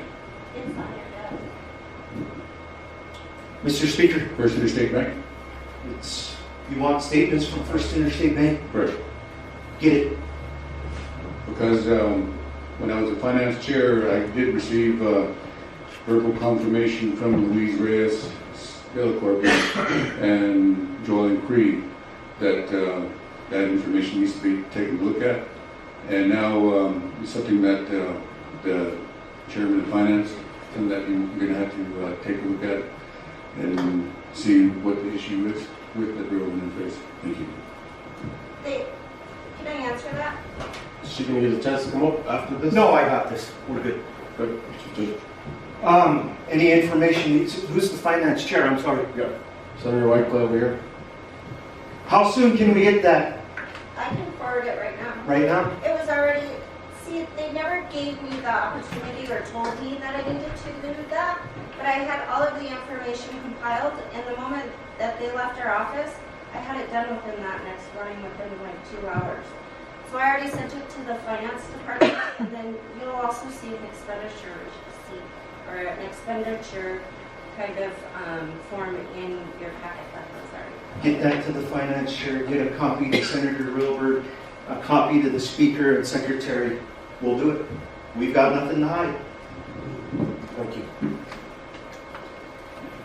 With that, we'll conclude Chief Judge and Judicial's report here for the day. Thank you. Thank you, Chief Judge, for showing up and giving a report, and all your staff.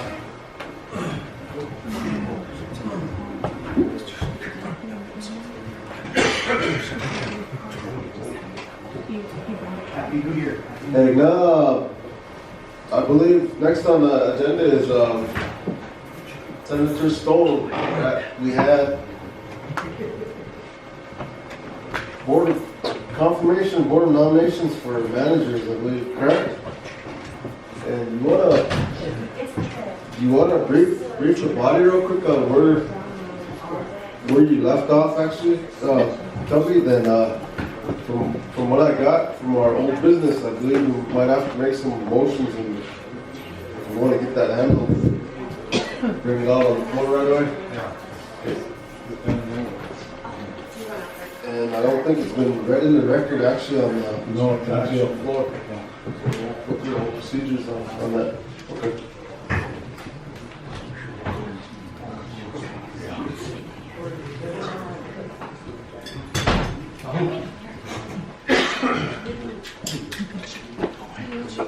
Happy New Year. Happy New Year. Happy New Year.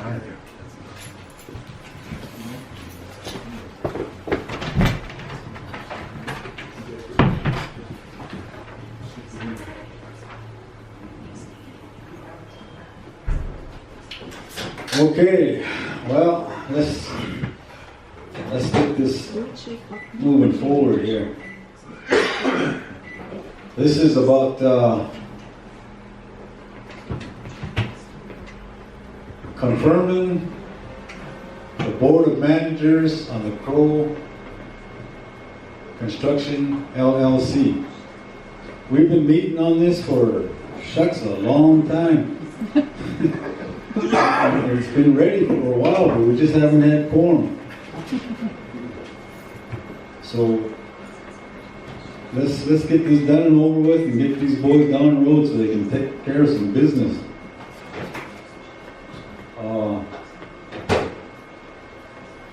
This is about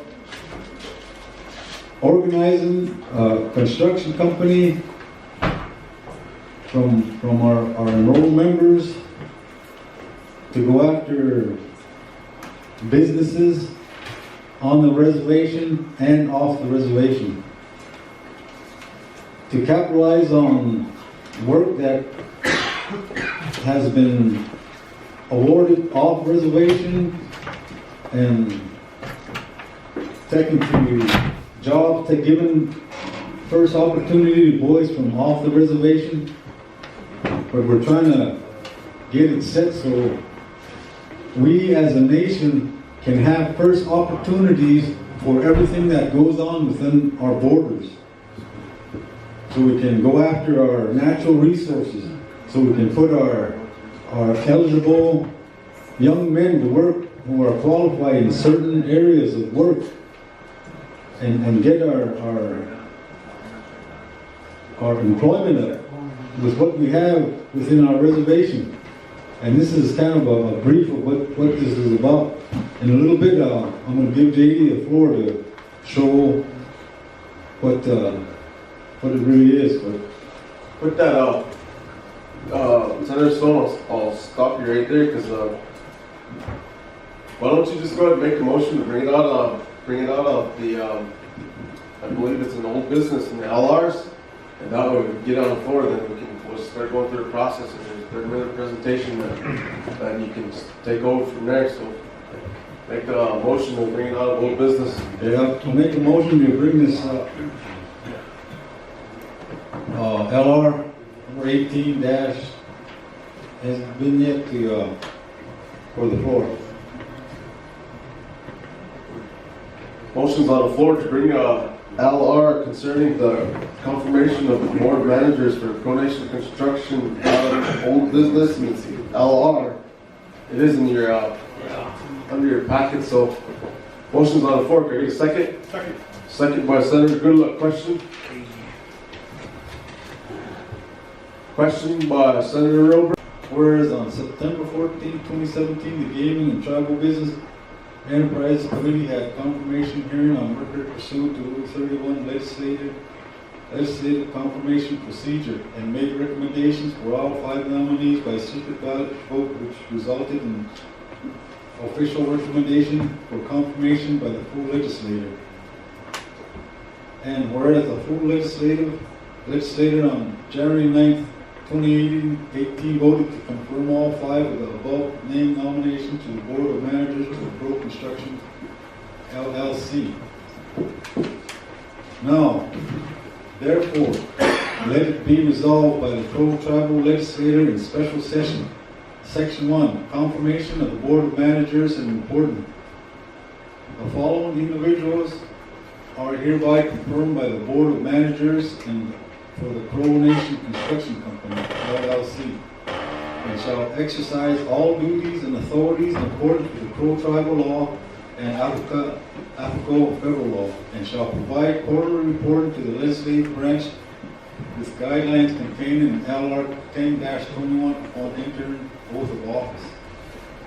Jonathan D. Stone, Dennis Fairdombach, Norbert Hale, Derek Littlelight, and Paul Littlelight. Section 2, terms. Pursuant to JAR 17-12, Section 2.5b, upon selection of the initial managers, the managers shall choose by lot of 3 managers who shall serve a new term of 2 years and 2 managers who shall serve an internal term of 3 years. Thereafter, the term of each manager shall be for 3 years. Upon the initial term selection, the Board of Managers shall inform the legislators of the term of records. Section 3, effective date. This resolution shall take effect immediately upon passage by the legislature. Thank you. With that, we'll go to the presentation.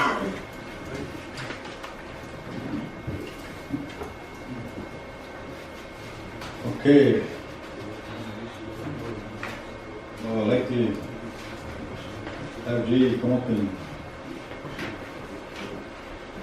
tell a little bit about this. We'll recognize previous Senator Stone.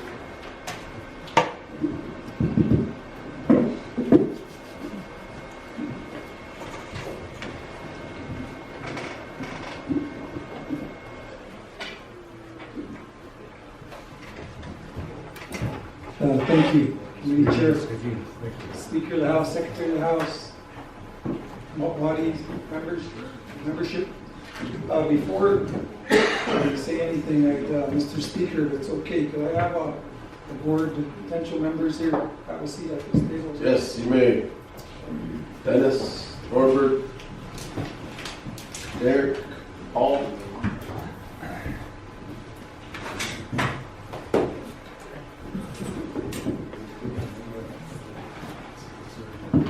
Welcome, guys.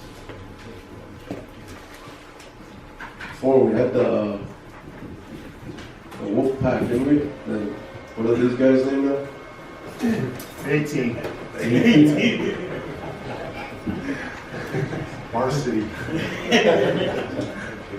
had to come up with a crew name yet for these guys.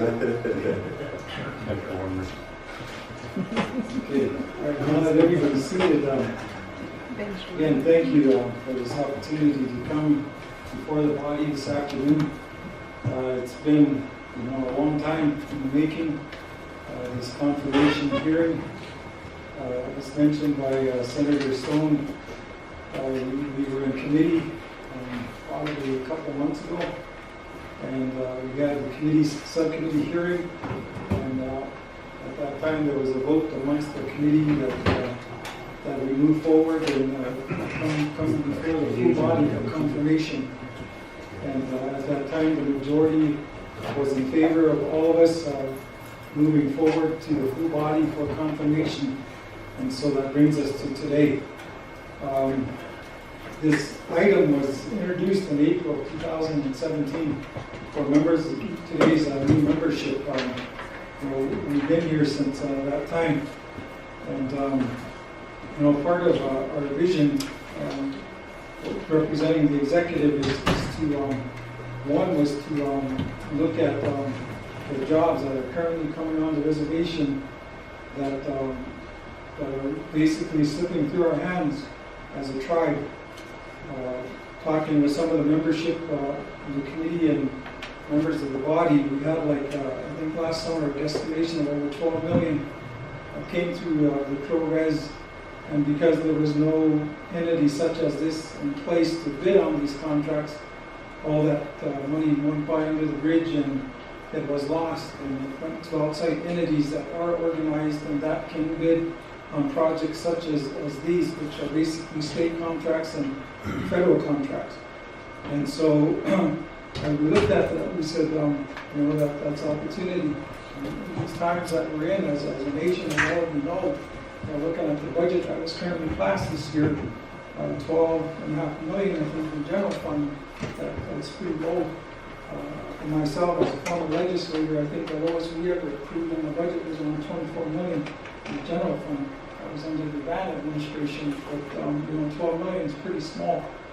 It's a very thin amount. And so, looking at that, considering those problems that we see as a group, we say, why not capitalize on some of this missed revenue that's coming in and bring it back to us and create jobs and create revenue for our people and for the nation. And so, as we organized this was what was in our hearts and our minds, was to capitalize on this. The other thing is that we're not an individual entity. We're not a company that's owned by an individual. We're owned by the tribe, and so it's not about me. It's not about them as individuals.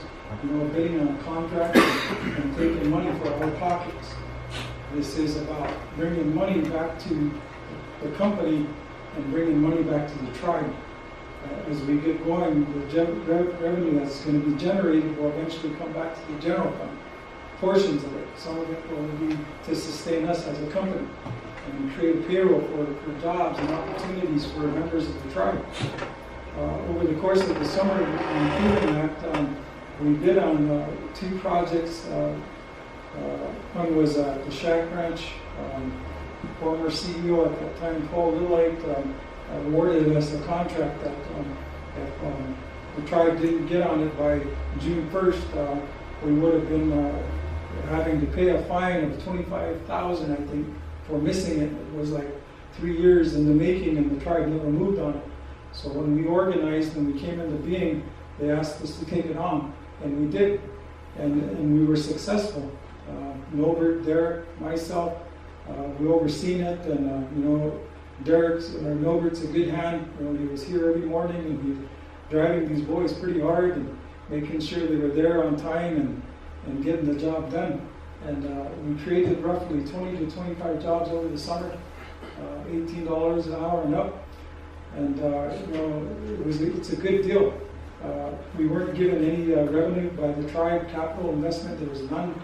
We just asked the legislature to approve us as an entity, and we did. And from that, we took off. And so we had no capital investment. We had a vision, and that's what we did. And so we created these jobs and created some employment for tribal members. And over the summer, we've gone through some trials and errors. We had a drug test that we implemented. We followed through on, and we had NRCS come up to our site and give inspections of our work on a bi-weekly basis. So we had to make sure we were meeting spec, and so when the job was all done, we passed all the spec. NRCS checked off everything. They liked what we did. As a board, we'd go up and check on the boys and see how the work was done. And I was impressed. I liked what I seen. Shack Ranch is owned by the tribe. We were there. Koshe. It belongs to the tribe. Every person in here, that's tribal land, that's tribal cattle. And so when it came to fences, we looked at it and it was like run down. And we said, this is owned by the tribe, so let's make it look good. Let's make it good. Be awake, cows, the land, the ranch, let's improve it. And so we did. And at the end of the day, the work that was done was pretty good. And I didn't kind of sound redundant here, but I'm working with the group here we have 2 new members today. We have Paul and we have Dennis. And, you know, we say we want to be independent from politics and that we want to determine our own course and you know, move in that direction. This is basically nation building, and it's an offshoot of Absolute Inc. Some of you are familiar with that. It's the same concept here, just on a smaller scale. And so Dennis, as the attorney, has always had the back of this group when it came to tribal politics. Some of the former leaders would come in and they try to, you know, implement things that were getting too political with our employees and how the tribe ties in and what they wanted to do. And you know, Dennis made it clear to them that this is separate from the tribe. It's its own entity. And politics is arm's length. And so when he would do that, they would back off and he would let us continue doing what we're doing.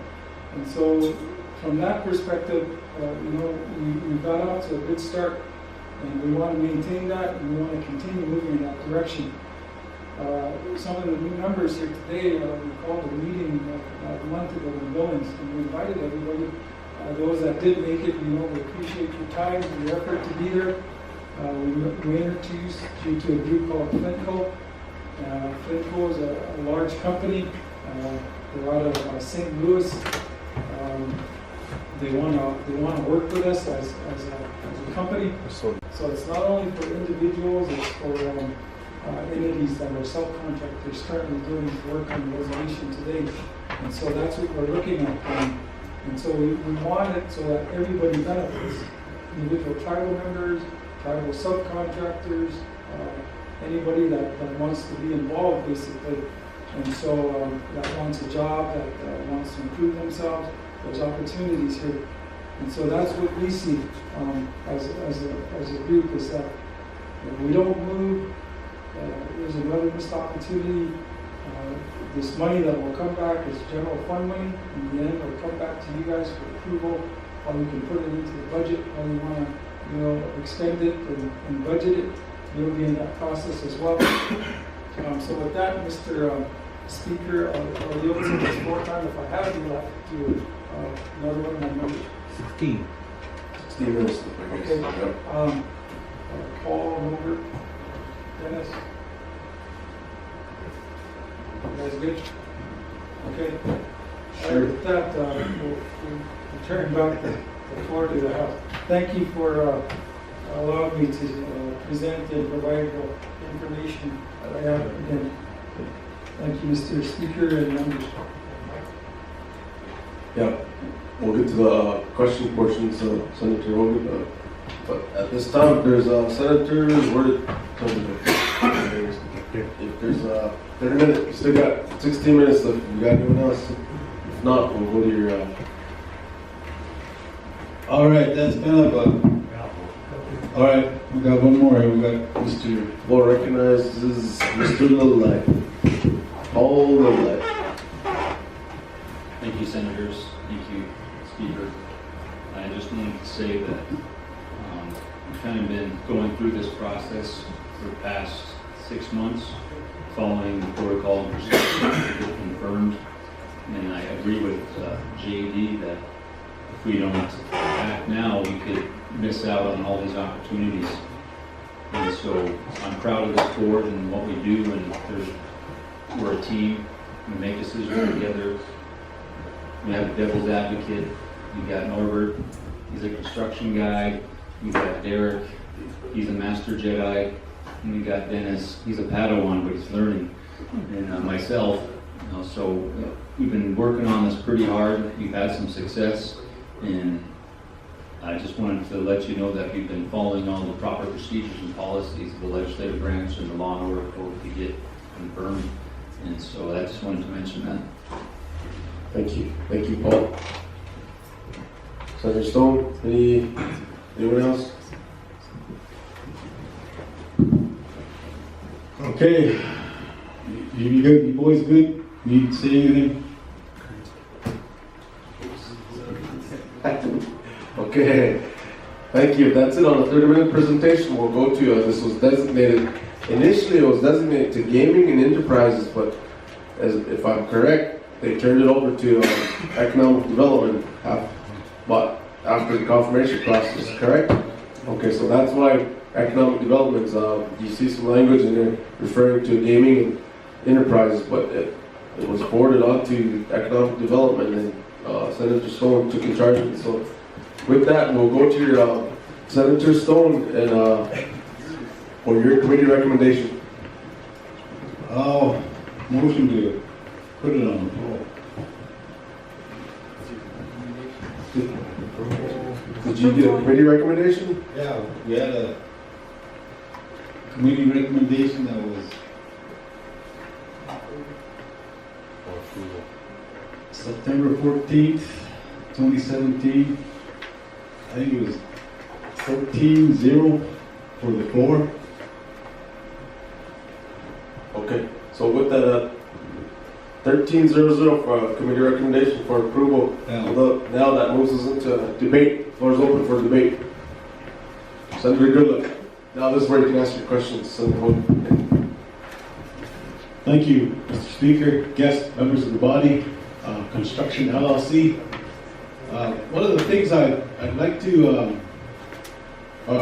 like to address is this is going, and the Crow LLC construction company is going. When I first got in, we met with a guy named Johnny Lee, and he was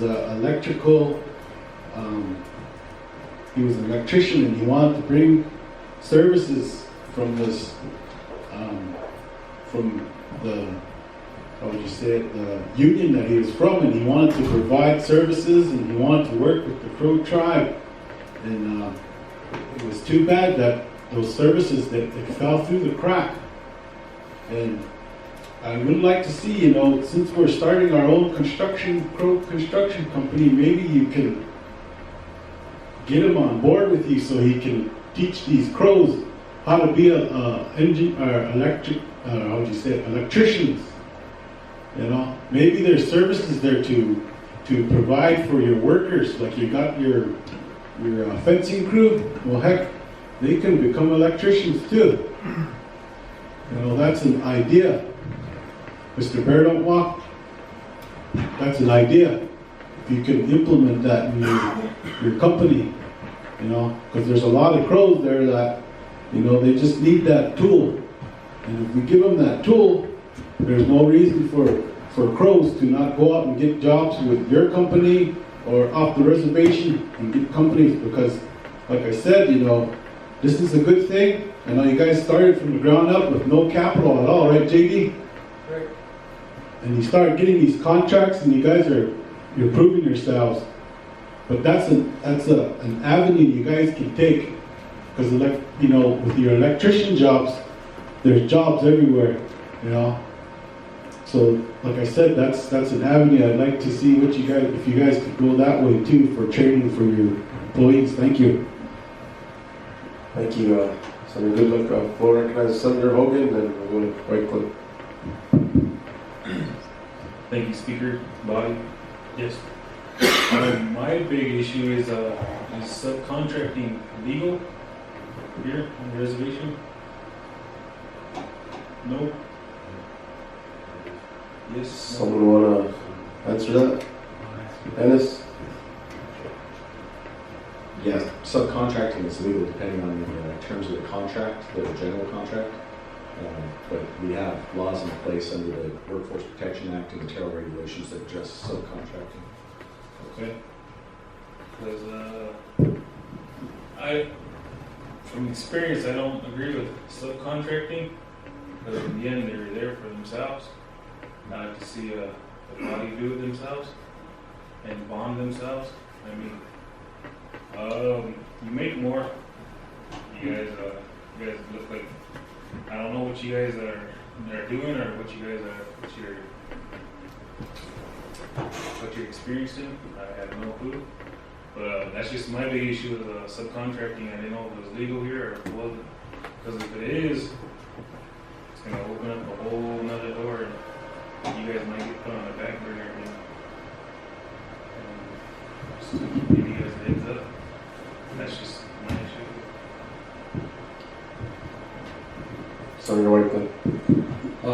Thank you, Speaker, body, guests.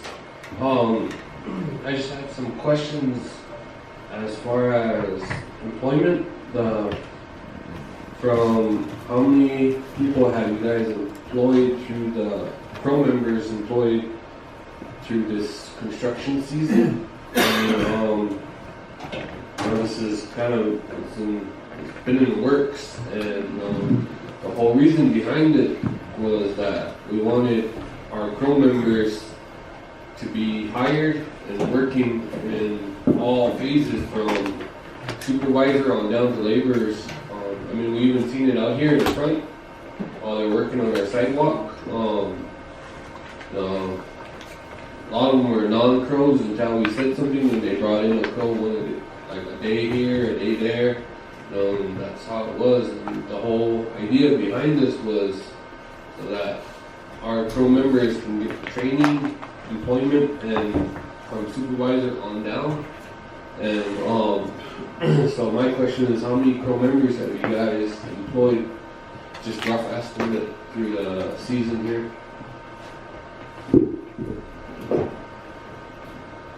Everybody but Tom Hall has been a crow. 25, was that 25, 30 roughly? After the drug test that slipped, probably like 10 of them off. So it's been about 25s there, one non-crow. So you, like, just in that small window of construction, you brought in 25 to 30 families. You guys basically employed 25 to 30 people to help with their families. And but how many applicants did you guys have overall? Mr. Speaker, Senators, to answer your question, we started with approximately 15 with the fencing project. That project was considered a liquidation contract through NRCS. Apparently it was signed 3 years ago. If we did not fulfill that contract, we would have been, Crow Tribe would have been liquidated, I believe, $45,000. So the start of the project, what we did is we teamed up, we created a teams, a fencing crew and a spring development crew. We started with 15, paid them $18 an hour, foreman $22.50, paid them every week. And I would consider myself a project manager on that one, push these boys. They put up 10 miles of fencing in approximately 3 months. In rough terrain, they had to stay up there, live off the land pretty much, but they got it done. And as far as the project out here, the sidewalk project, we would have been obliged to have that project, but when it was bidded, we only had 2 days to prepare. However, we didn't have any bonding money. We couldn't assure the bonding on it. We weren't ready. So when we brought in Tom Hall, he had all these questions that, with his experience, I mean, he pretty much schooled us, and he says, we're not ready.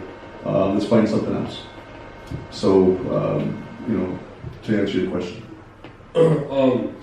Just so the body and the board here knows, I am a proponent of this, and the question I was asking was just so that the body will see that out of those 25 workers, 30 workers, you probably had about close to 150 applicants, 200 applicants, and that was, every one of those people that worked fed their families. And those were Crow members that worked that fed their families. And this is something good and can branch out. I like to see it off reservation, going after those bigger contracts off reservation, building Trump's wall, whatever. And just so that way we can branch out all over, like with, for example, Turtle Mountain. They have a place in Williston as a Rostabout crew, and they're going over and they're hiring as much as they can, but with member preference, Indian preference to there. And you know, that's another avenue that this construction company can look at. But you know, the whole thing is that it's crows hiring crows. To get down to it is that we're putting them to work, and like I like to see more of the background. Like I know with the articles, there's some stipulations in there, the business plan, the whole breakdown of the finance, the approval of this and that. You know, on the articles, that's the homework. You know, the cleanup on the. I know there's a lot of stuff on those articles that were required, and I'd like to see those down the line. But you know, this is something good, and I'd like to see it go. Robert, Mr. Speaker, Mr. Senator, I'll just kind of elaborate on your comment there. Right now, the CNCC has approximately about 200 applicants.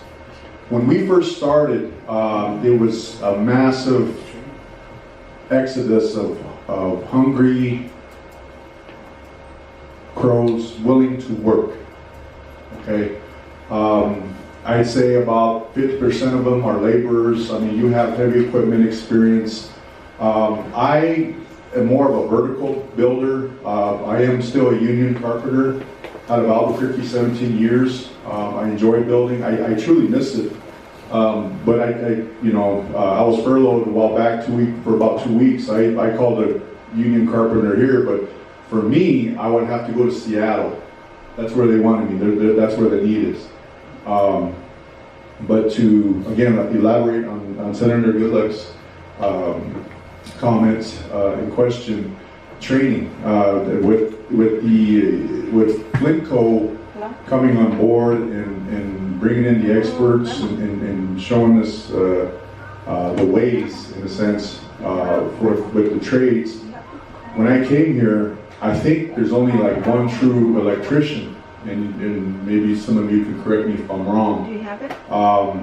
I mean, we need electricians. They are the highest paid on the construction site.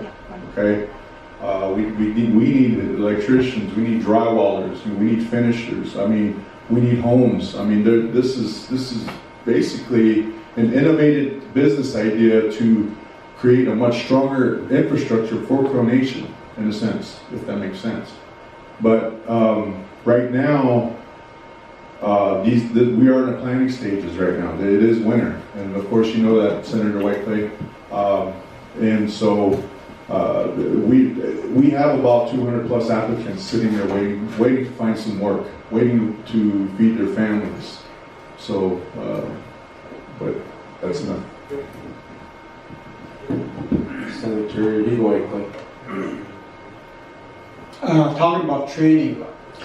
A few years back, I think a lot of senators were here, concerning the IBW, International Brotherhood of Electrical Workers. I'm a member. I'm a field organizer. And I think I worked with JD there when I was with the Terrell Commission. And the IBW conception on that, when this body passed that law, the administration they never signed that. And at that time, IBW is the world's largest union. We've got 970,000 union members. We got deep pockets. And we offered the Crow tribe health, medical, retirement. For some reason, the administration at that time did not sign it. I think some of you were here. And it wasn't about wages. It was a pilot program for the Crow tribe concerning training. Like I said, IBW is the world's largest union. And they offered simulators for heavy equipment, truck drivers, carpenters, electricians, plumbers, pipe fitters. We offered that to the Crow tribe. Nothing was ever done. And since I've been here the last couple of weeks, I've been calling some of the union members, like our head office in Helena and over in Idaho Falls. We want to visit them. And doors still open. But like I said, we need that signature. That we can revisit them and start having this training. So, I'm for training.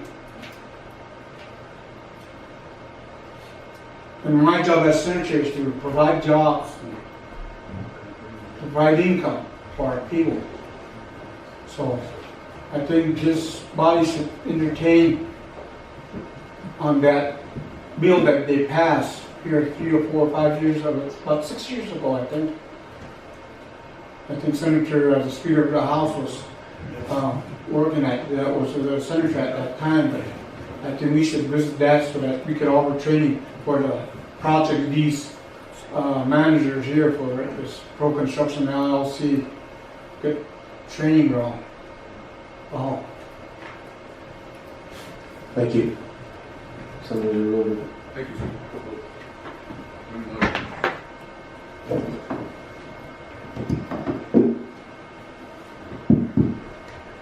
Thanks, Speaker. I'm running out of juice here, speaking too much English language.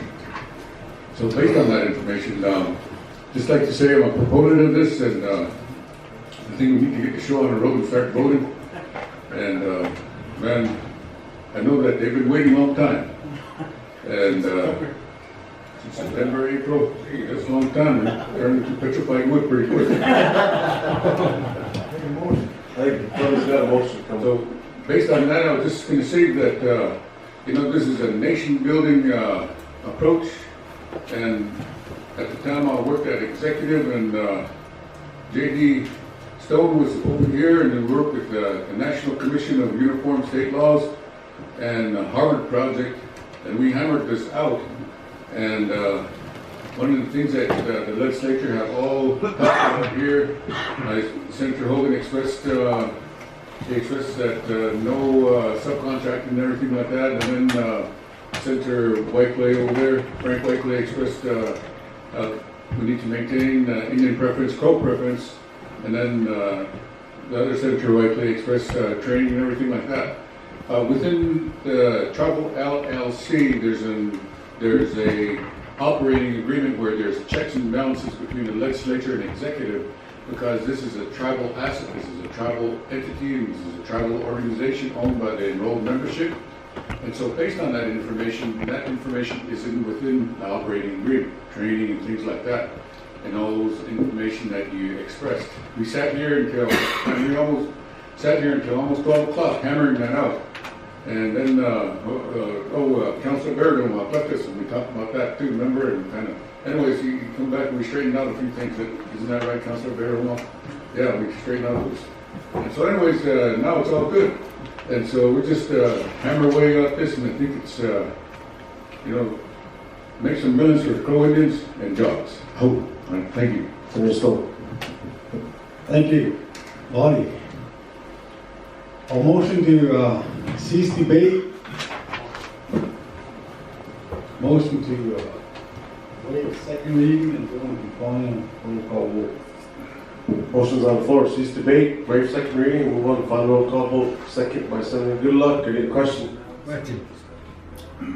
Question by Senator Oak Crow. All in favor, raise your right hand.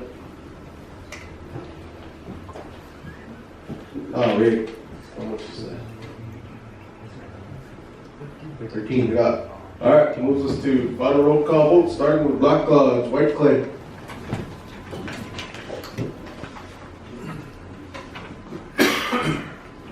Senator Whiteley vote yes. Spotted, Black Lodge, yes. Turn on, my friend. I think we still got enough, do we? Okay. Go get it. Oh, wait. Oh, okay. Hold on.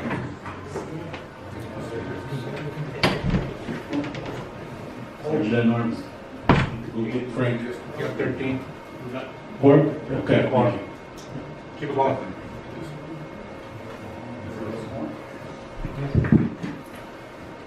Oh. You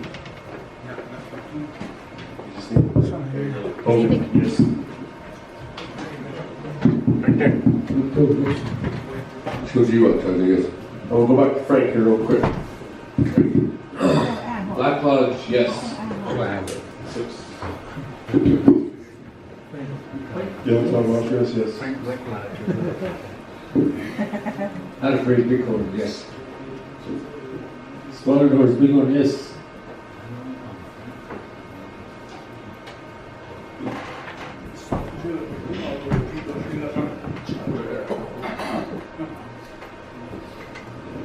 Sa Jews may kumalo, si Diyos ka chacha. Good luck. Eagles to God, Bob Charger, yes. Alton Bighorn, yes. Albert, Mighty Few, yes. Dick Green, Elk, yes. Tally, sir. 14 it up. 14 yes, 0 no, 0 abstain. The LR has passed. Thank you guys. Congratulations.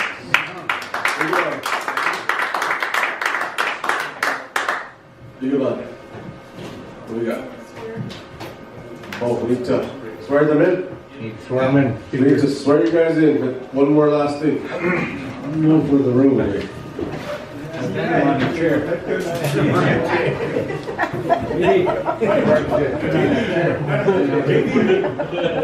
Read fast. Are we gonna Read it really fast.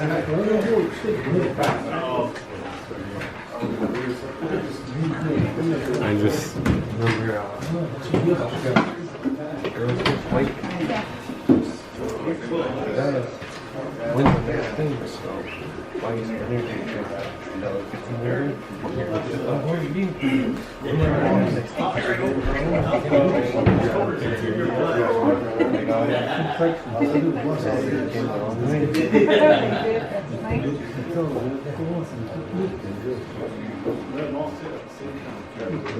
Aye, so you guys just say your names and read after me.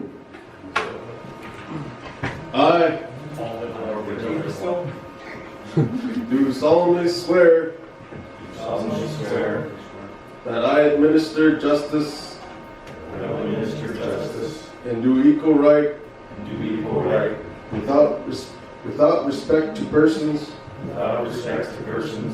and will truly, faithfully, and impartially discharge and perform all duties incumbent upon me as board of.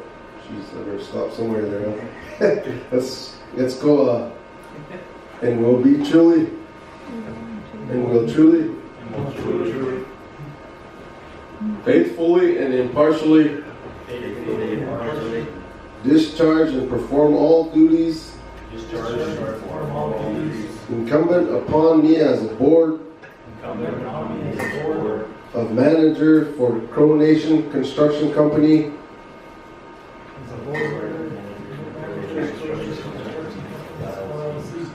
according to the best of my abilities and understanding. So help me God.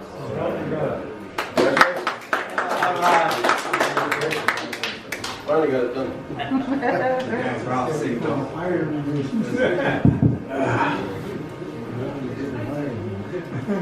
Who's this? Well, boys, you're on your way.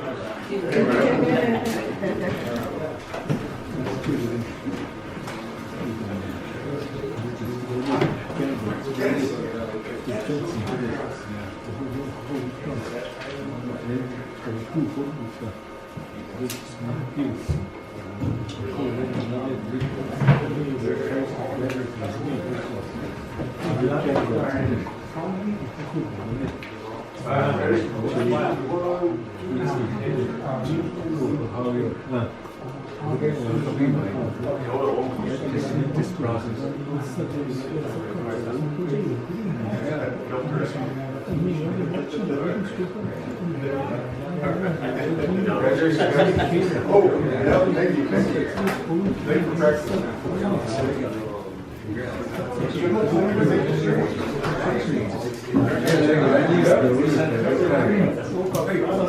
can we get a motion to recess for the day? Motion by Goodluck, recess, second by Stone, all in favor? Aye.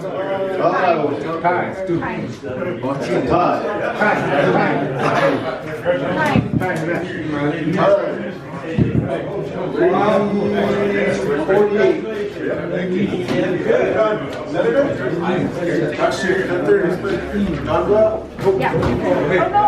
Oh, yeah. John Boyle and then, that Valley. Senators, tomorrow we got, so 10 o'clock start time still, but we got John Boyle coming in at 10:30 to talk about the all infrastructure. Yeah.